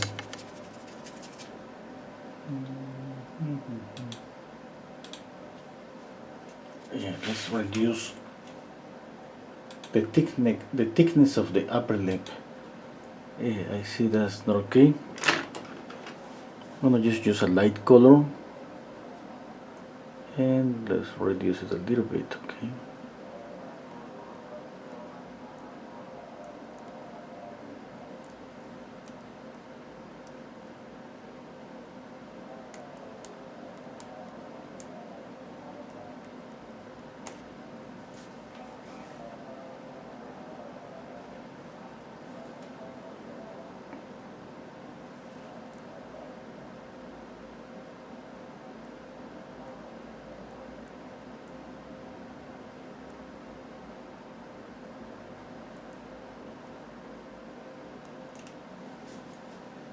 Okay, now let's work on the eyes again.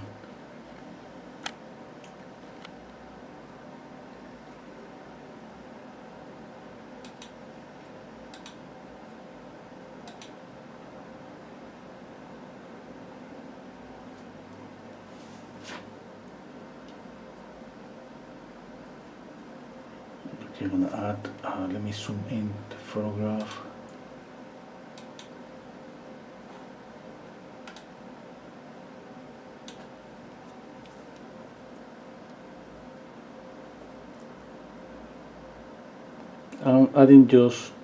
I'm painting with just gray, black and white, okay? To add a little bit of light here.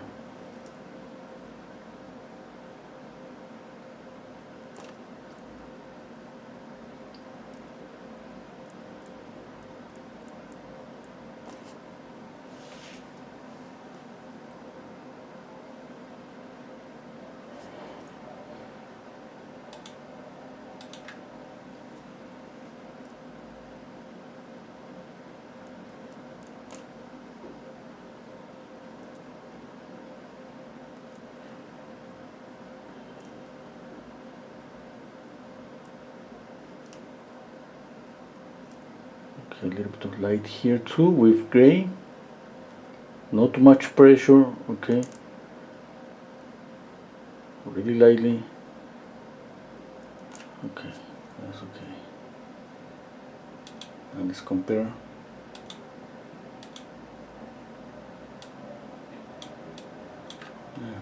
Yeah, that's okay, that's okay. Now I'm looking for the skin color and some brush strokes here, subtle brush strokes to light up this. Light up here. I see some kind of reflected light below the upper eyelid. Yeah, it's pretty subtle here.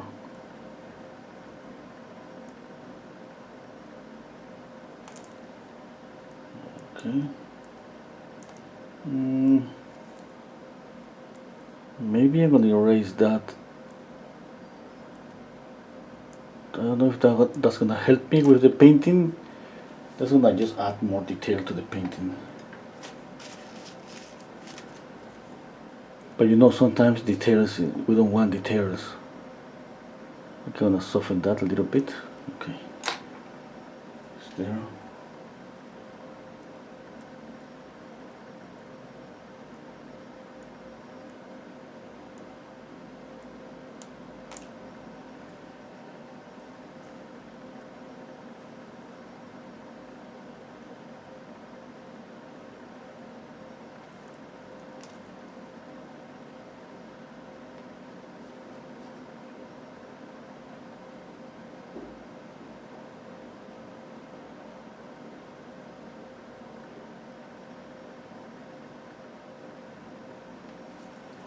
Okay, let's read some comments.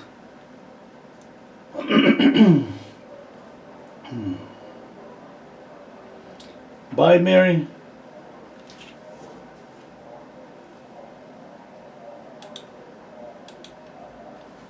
Okay, let's continue.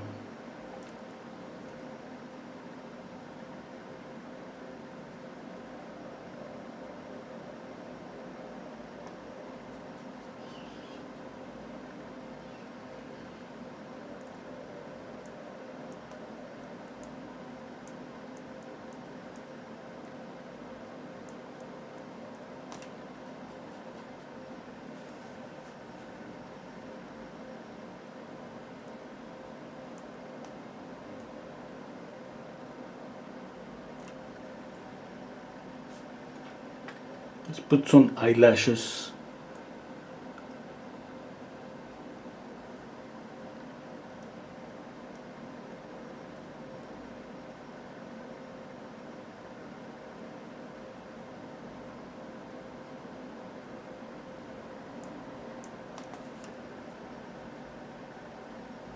And let's add some pure black to the pupil.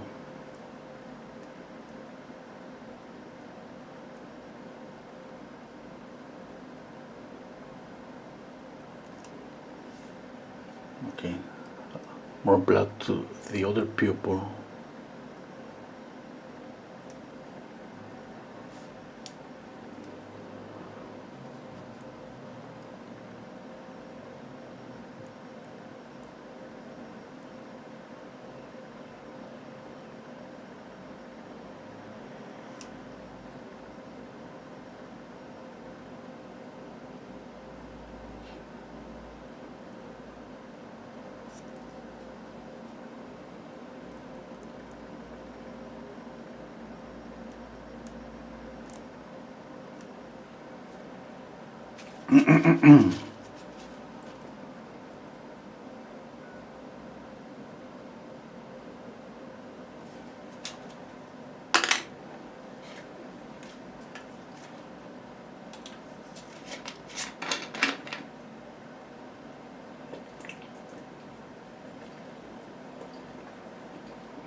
Okay, let's continue. I was drinking a little bit of water. Okay.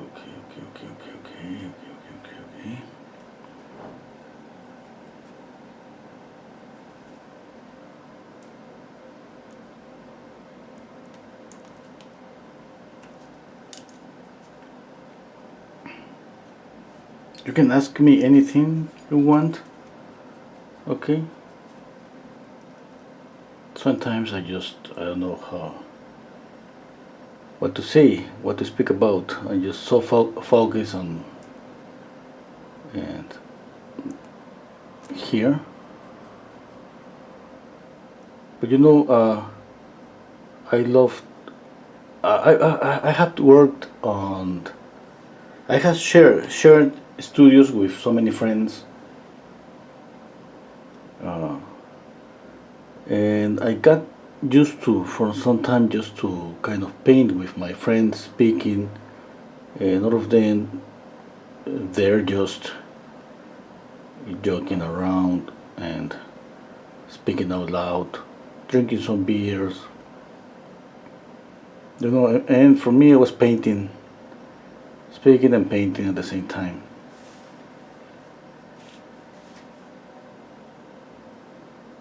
I got used to that. I mean, I don't know nowadays because I mean it's been like a long time ago since I haven't shared any studio. I used to share a studio with one of my friends. He was a teacher. I used to use the studio for painting, and another friend he used to use the studio for rehearsals because he does theater. The three of us we rented an apartment, and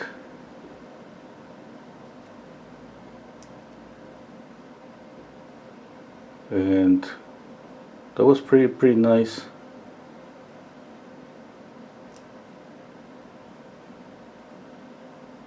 It was a nice place.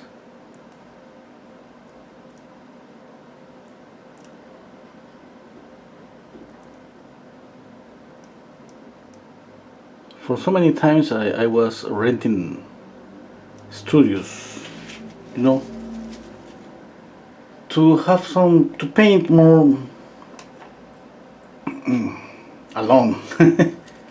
In that time, I rented that between my friends. We all of them, the three of us rented that apartment because it was a really big. I need a bigger studio. I needed a bigger studio at that time. It was kind of expensive, just. And this was an old apartment. The old apartments they used to have a really high roof, really high. I mean, so you can paint. I could paint really bigger paintings, and in a just modern apartment, it's like just you can touch the roof, with your hands. It's not that high. But those older apartments, they always had this huge, really high roof.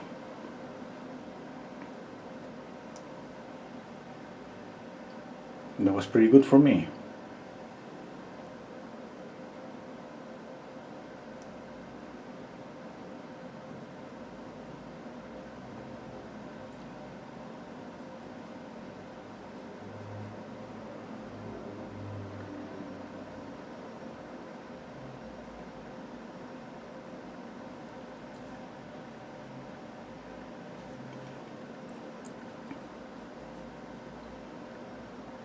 This light here is too bright. I'm gonna knock down this light.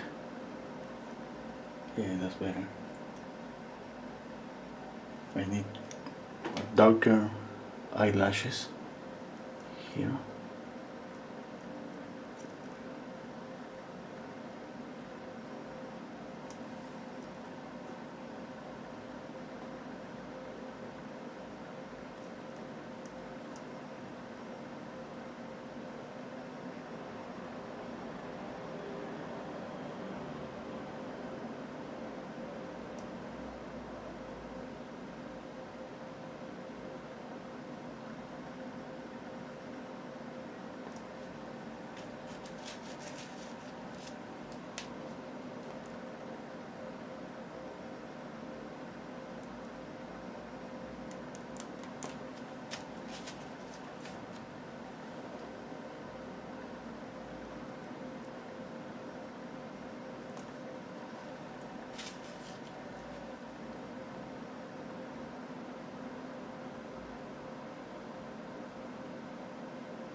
Okay, I like it. I like it.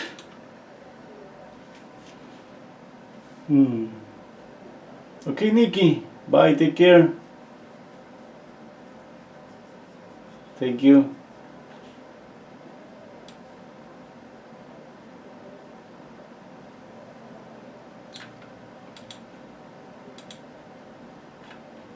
Yeah, I like it. I'm gonna paint, like I said, you see all those marks? It's my fingernail, just to keep my hand steady. Okay, let's paint a little bit of the hair.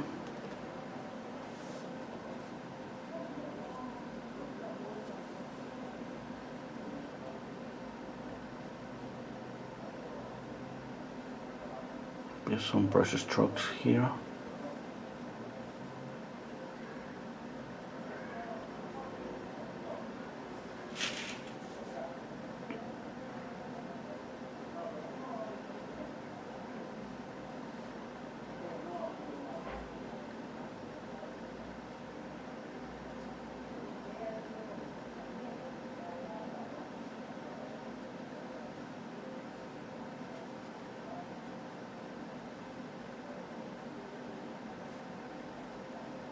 Okay, let's paint a little bit of the background. I'm gonna use this brush, yeah.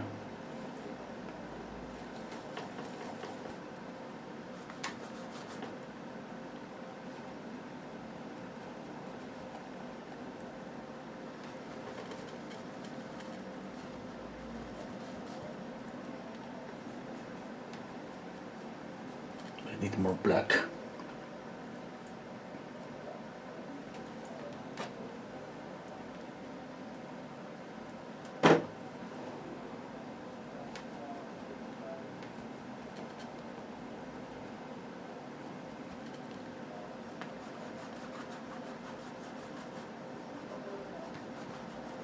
At that time that I had a studio, so many times, I mean, that means I keep moving from one place to another place.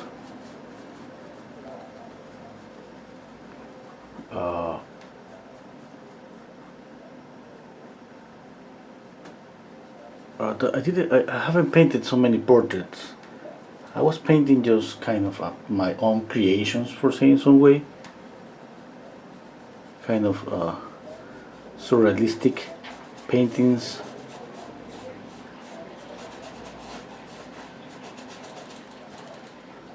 And from time to time I got the commission to paint a portrait. I got some commissions.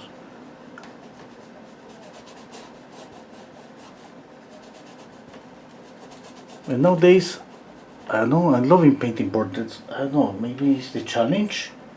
Every portrait is a challenge. And specifically about the likeness. You know, I feel that obviously this is difficult. Yeah? You all know that you paint, you know that it's difficult to get the likeness on a portrait. But it's pretty exciting for me to be here trying to capture, and it's kind of trying to get capture something, and that is just difficult to do, you know. Some minute I see the face, another minute I don't see the face. I see a huge mistake here, and then another thing, and then another thing. You know, it's like, just like going back and forth. And I don't know, I think I love that.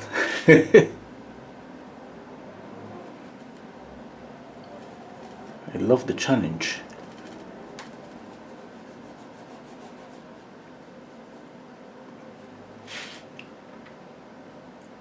Definitely, I've been painting some birds. You know, you see some previous videos on my channel. I've been painting some a falcon, a little bird. I don't know what the names. And I find that pretty relaxing. You know, I'm planning to paint more, but so different from painting a portrait.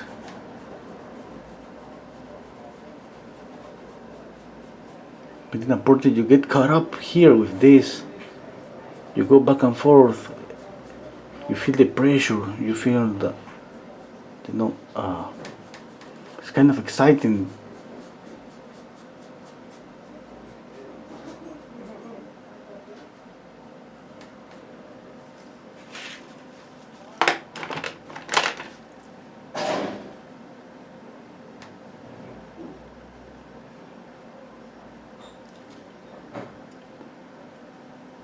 Let me see. Yeah, I need more head, I think, need to add more head. Oh, here is dark, but there's a reflected light in this area. You're not gonna be able to see the value.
Okay, let's paint a little bit of the ear. It's in shadow a little bit, just a little bit.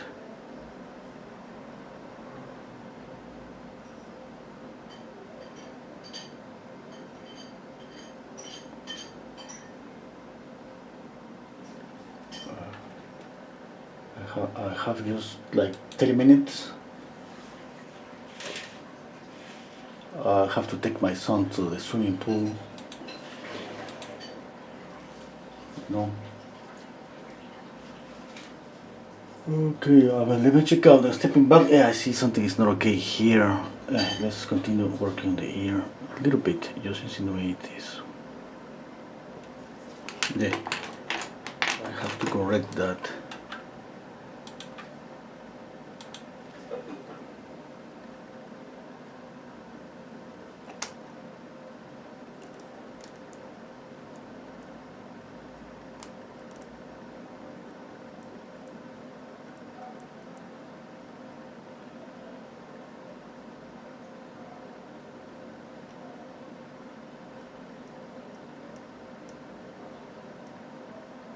Yeah, I think that's better.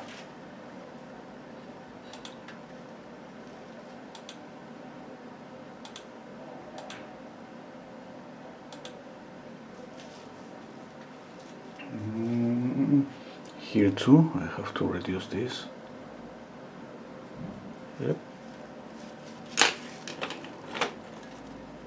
Okay, some pure red here. Just to add some color to the painting. This is cadmium red. It's cadmium red hue. It's not like pretty intense.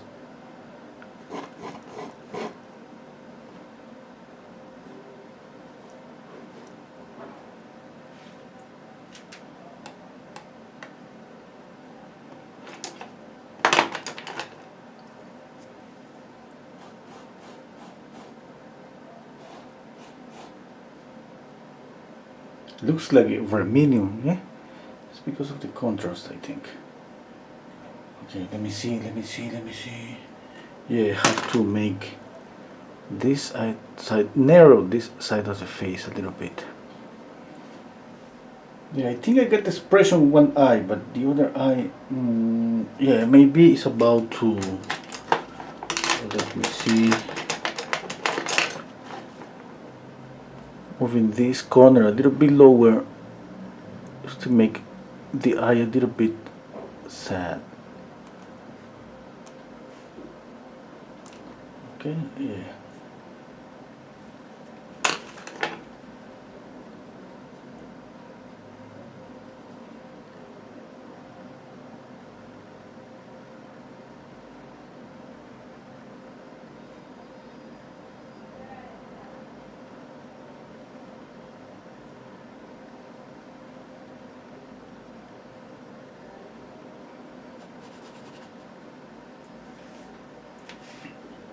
A little bit of light here.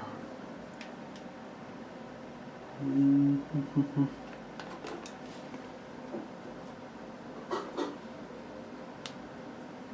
little bit of shadow here.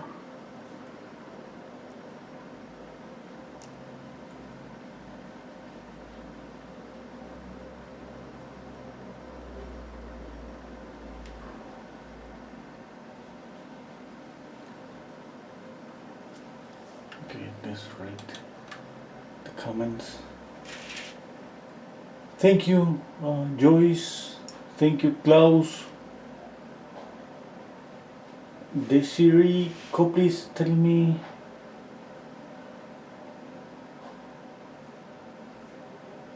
Okay, yeah. We should paint here tomorrow, but 340 view showing the eye on the right side. Oh yeah, I'm gonna look for one image, okay? That would be really good, yeah. Larry is asking me, please paint more birds. Yeah, I will do it. Are you standing or sitting while painting? Unsit. Hello, Michael.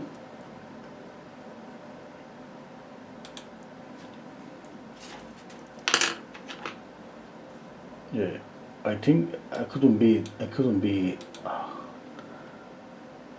just on my feet for like 2 hours.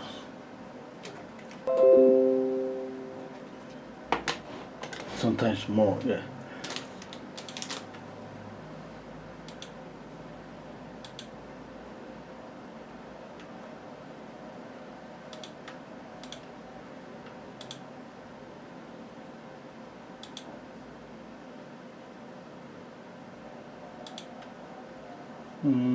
I'm stepping back, checking out.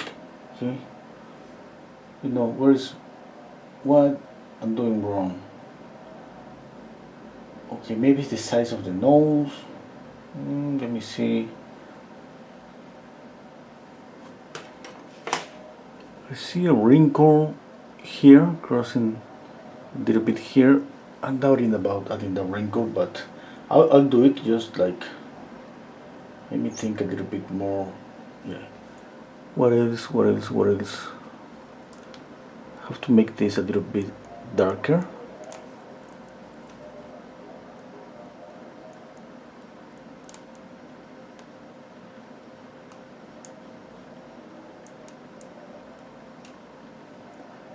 Okay. Now, stepping back, squinting down, squint down your eyes a lot. Okay, again, that's okay.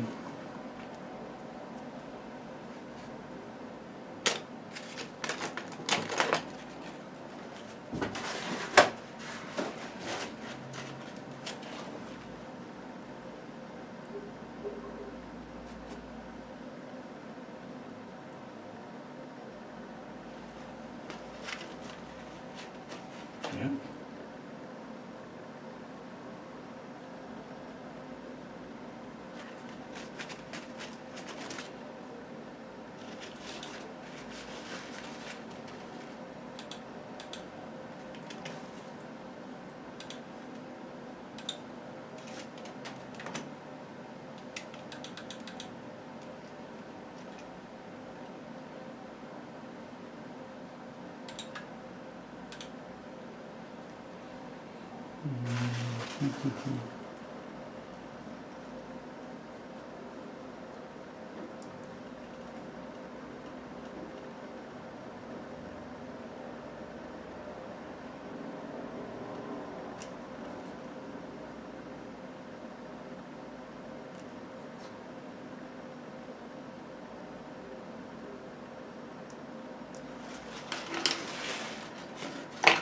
Let me see.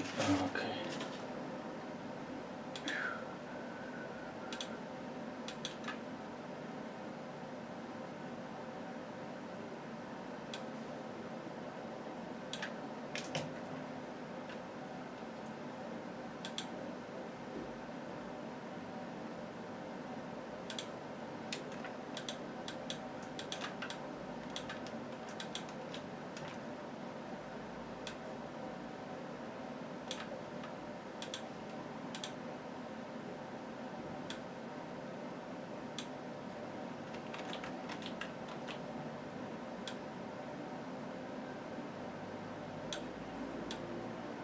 I'm squinting down my eyes and trying to see what I need to retouch. Okay. Yeah. One thing that I have noticed is just to narrow the face a little bit more here. Oh wow, that was too much.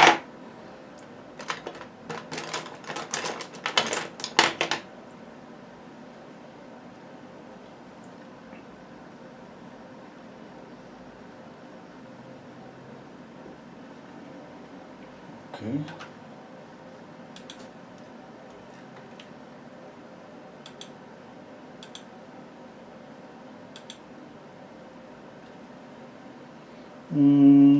What else? What else? What else? What else?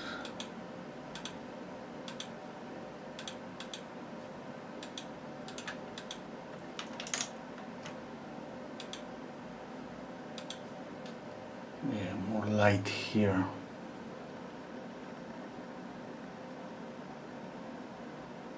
Okay, a little bit there.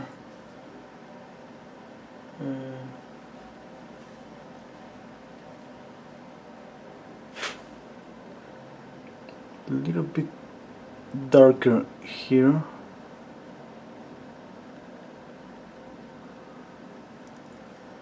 Okay. Yeah, it's not that straight. This like it's not like this. It's more like kind of curvy. I have to just fix that.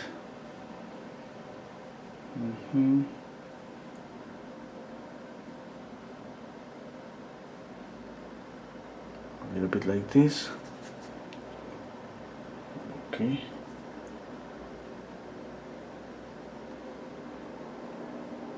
Yeah.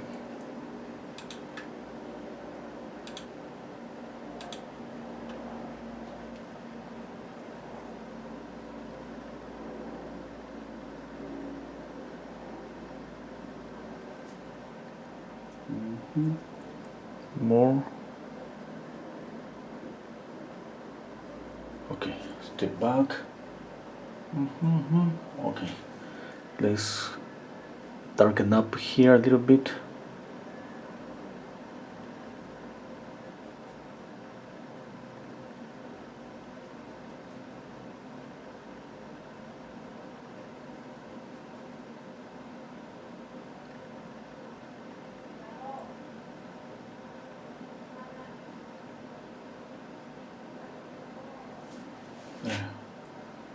Okay, what else? Yeah, okay, I need to darken up this a little bit.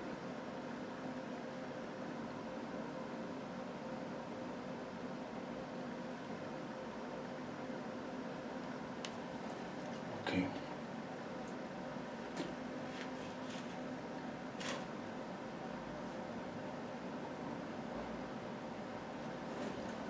I'm gonna just make all this area kind of lost here. Okay. What about edges? Okay, always think about edges. Edges are pretty important. For example, here I'm gonna just kill this edge. Here too.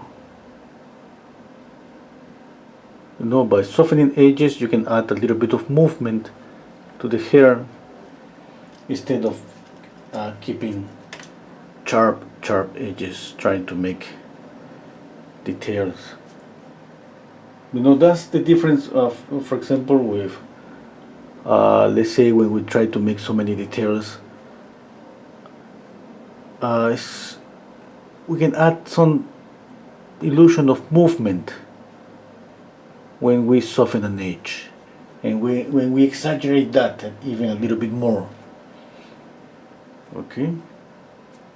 And on the hair, for example, with the use of some brush stroke like this, some sharp brush strokes and loose brush strokes, at the same time we add in some movement. Okay.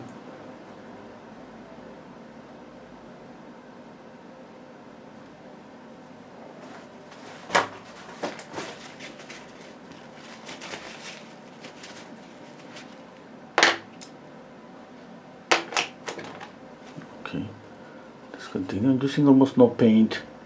You know, I just want to make some subtle retouches.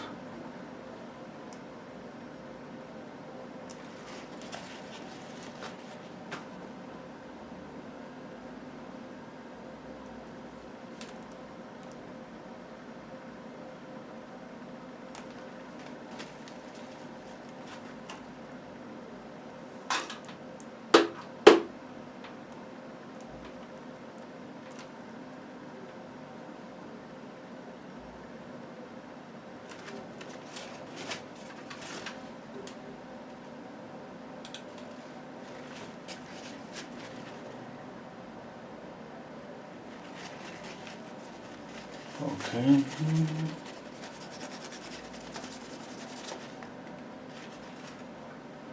Okay, thank you. Hello, Dorota, thank you. Okay, Joyce, see you tomorrow.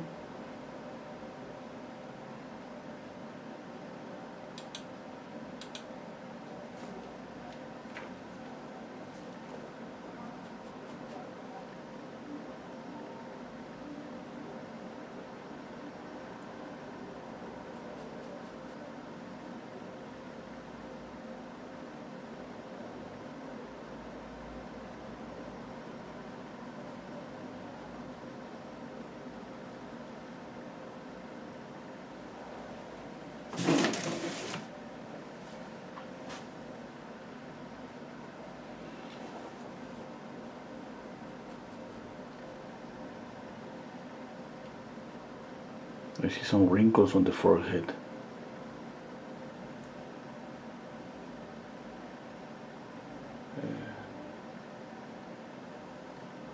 Here too.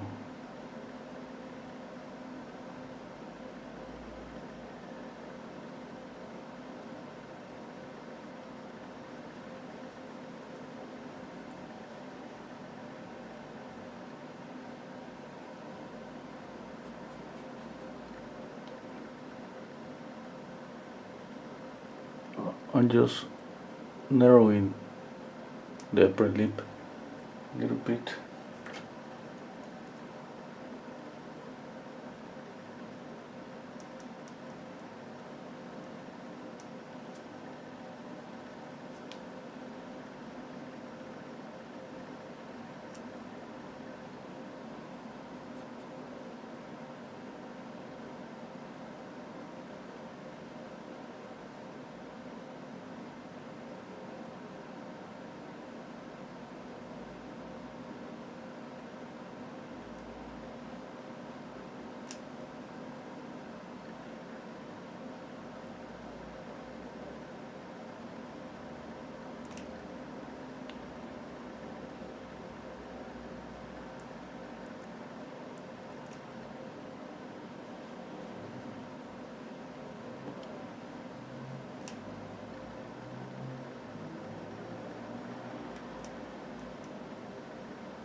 Okay.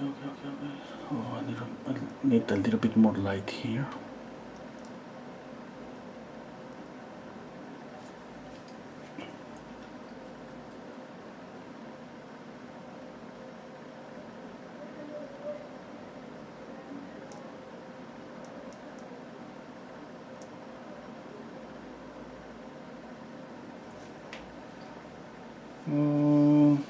I think that's okay. What is the mouth? I feel that the mouth is a little bit flat. Something is not okay. Usually when something is not okay, it's about lights and shadows. If you see that something is kind of flat, maybe you need more light in that area, or shadow, okay, or both.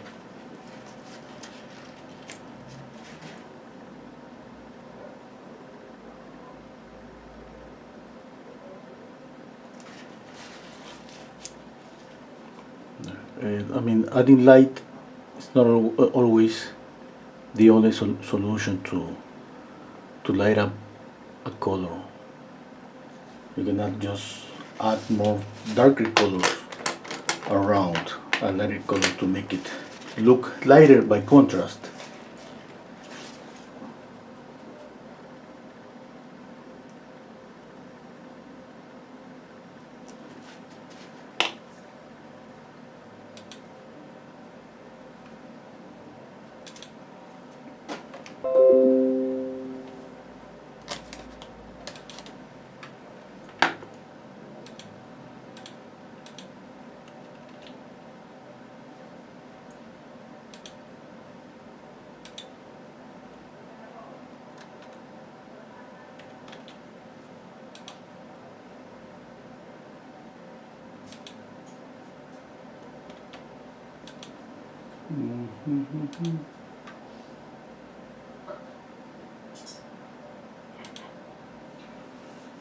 Okay, let's see. I think it's better, but I think I know where is one mistake.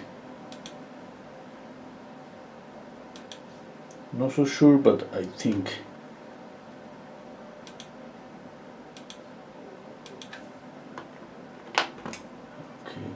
Okay. Yeah, I'm gonna add more light here. I think the light here is gonna open the face in this area a little bit more.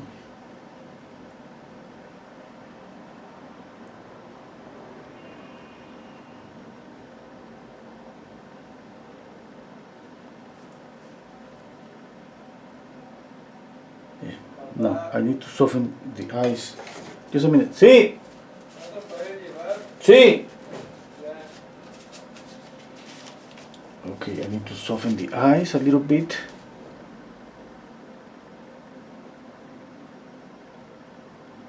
But the only problem with softening something, sometimes we lost light and the shadow. That means that we can kill some of the contrast, and definitely that's gonna affect our painting.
I'm squinting down my eyes a lot, trying to look for value differences, all of that. everything about looking for values, okay? Where I should be darker, where it should be a little bit lighter. Squint down your eyes a lot because that's difficult to know. That's we need to use a mirror to be able to show those subtle differences. Okay. For example, I've been checking out. I think I need to light up this area of the lip, the upper part, and darken up below here. And you're gonna find yourself going back and forth, and that's okay. That's the only way to correct. We need to paint a little bit and step back, check out, and paint again. Is one brush stroke is kind of correct or move the previous brush stroke. It could kind of at the same time we're trying to obviously make it better, but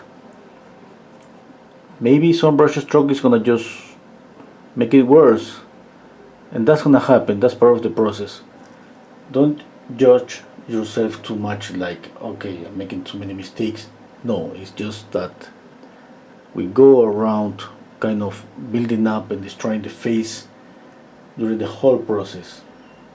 Okay, I try as much as possible to squint down my eyes to see value differences. Okay, for example, this light has to be brighter than this one.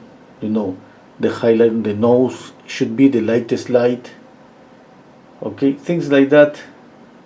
If this light is bright, this light here, the light here on the chin, it shouldn't be that bright. It shouldn't be as bright as this one.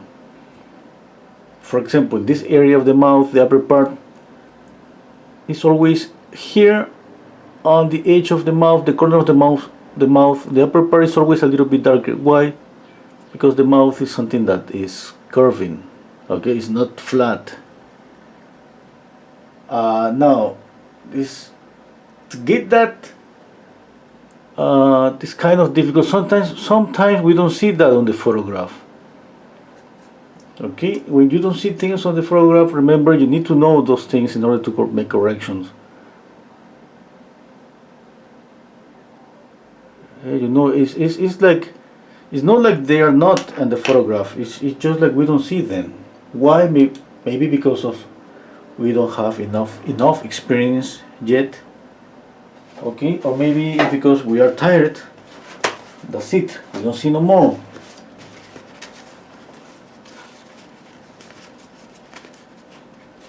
Okay.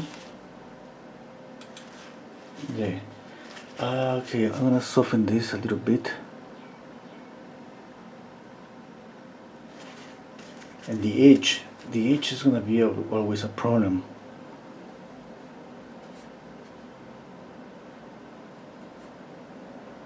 I gotta finish up. I have to take my son to the swimming pool.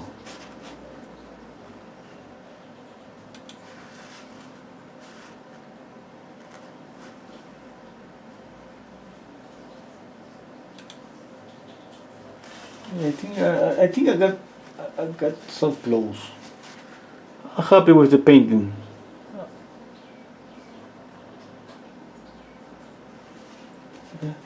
I would have loved. I always want to put more time on my paintings, but it's the time I have here. Sometimes I extend for almost 3 hours, 3 hours and a half. Sometimes it's just not possible. Eh? What do you think?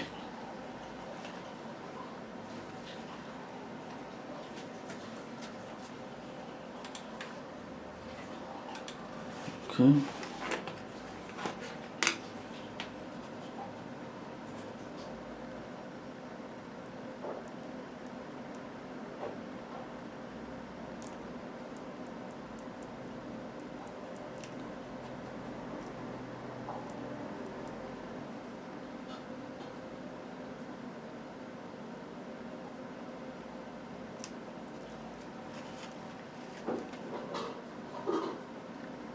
I'm working with almost no paint. Just want to make really subtle changes.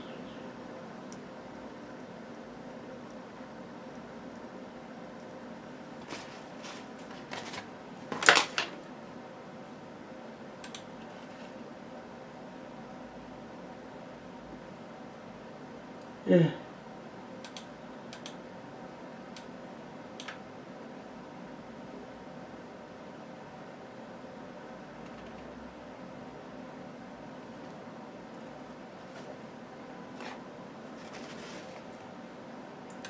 Let's read some comments. Okay, Dennis is saying happy. Really? Wow.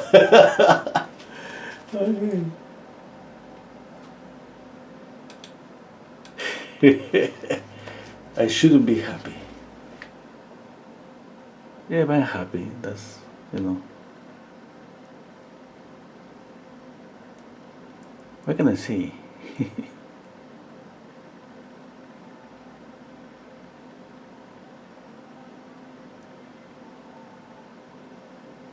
It means that you're telling me that I shouldn't be happy. I should be sad.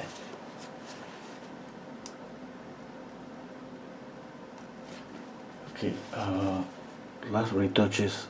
I gotta go.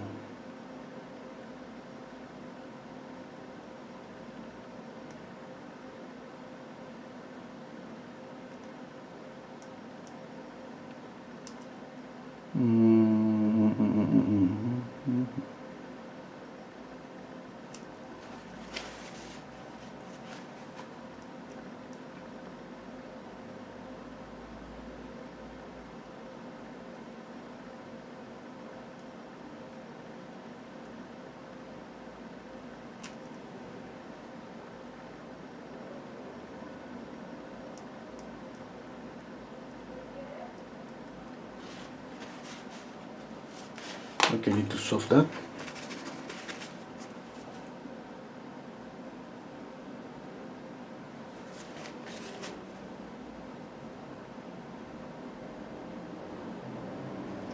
Okay. I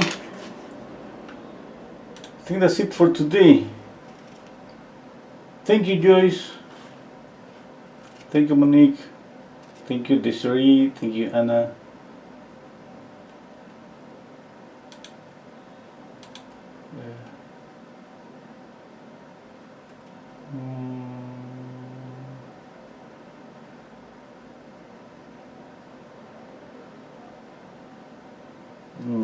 Okay, let me see the last thing I can retouch here. A little bit of a shadow here.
Okay, that's it. Thank you so much for being here. Okay. Okay. Dennis says, I mean, if you try it again tomorrow, it should be really, really different. Yeah. You know that we can paint the same portrait maybe 3, 4, 5, 10 times, and obviously every time that's gonna be different. Yeah, definitely, yes. You know what? That's gonna be a great exercise, just as an exercise. But we need a lot of patience to paint something twice. Just the idea about painting something twice is kind of, but I will try. But more than twice, maybe no. But definitely well, I think that definitely I'm gonna see something different if I try this 10 times. Every time the color is gonna be different and the face is gonna be a little bit different. Okay, and I'm pretty sure one of those is gonna be pretty close. Speaking about the likeness, and one of those imaginary paintings is gonna be just pretty far away from the likeness, and that's normal. That's what happens. Okay, see you tomorrow. Thank you for being here, everybody. Oh, Desiree is saying it's perfect. The height of her forehead plus her hair would have made it identical. Oh, you mean I have a mistake there? Okay, I didn't realize. Let me check out. Yeah, maybe. Oh my god, yes, I think I added too much forehead. Yeah, or it looks like. Yeah, maybe I'm gonna add just a brush stroke here.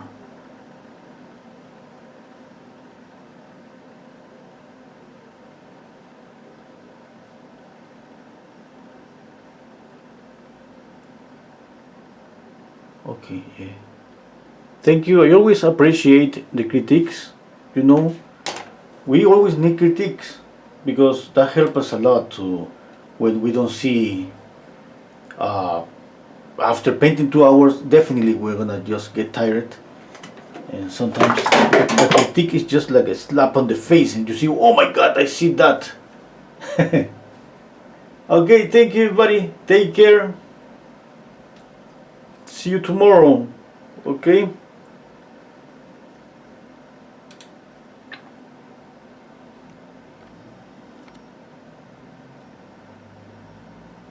Yeah, do you think it needs more light on the iris? Yeah, a little bit, maybe. Little things that I see that I should correct, but I'm not gonna do it. I have to go.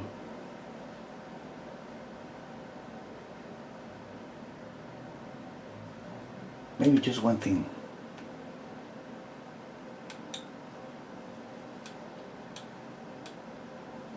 The eyes, on the eyes.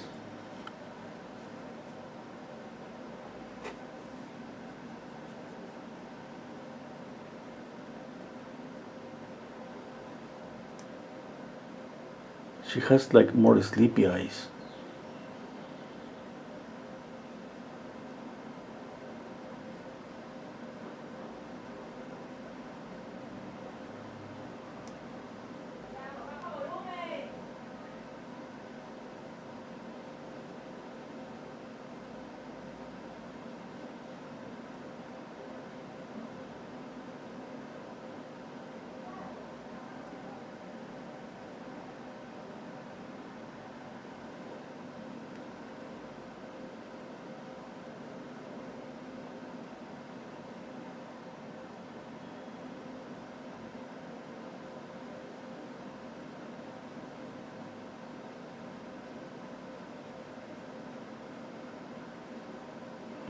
I don't wanna get into too many details because more details, I'm not gonna end up ever.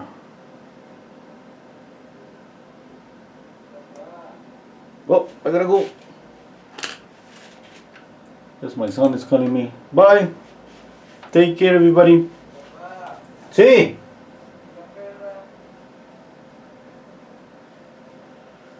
Ok, ahí voy un rato.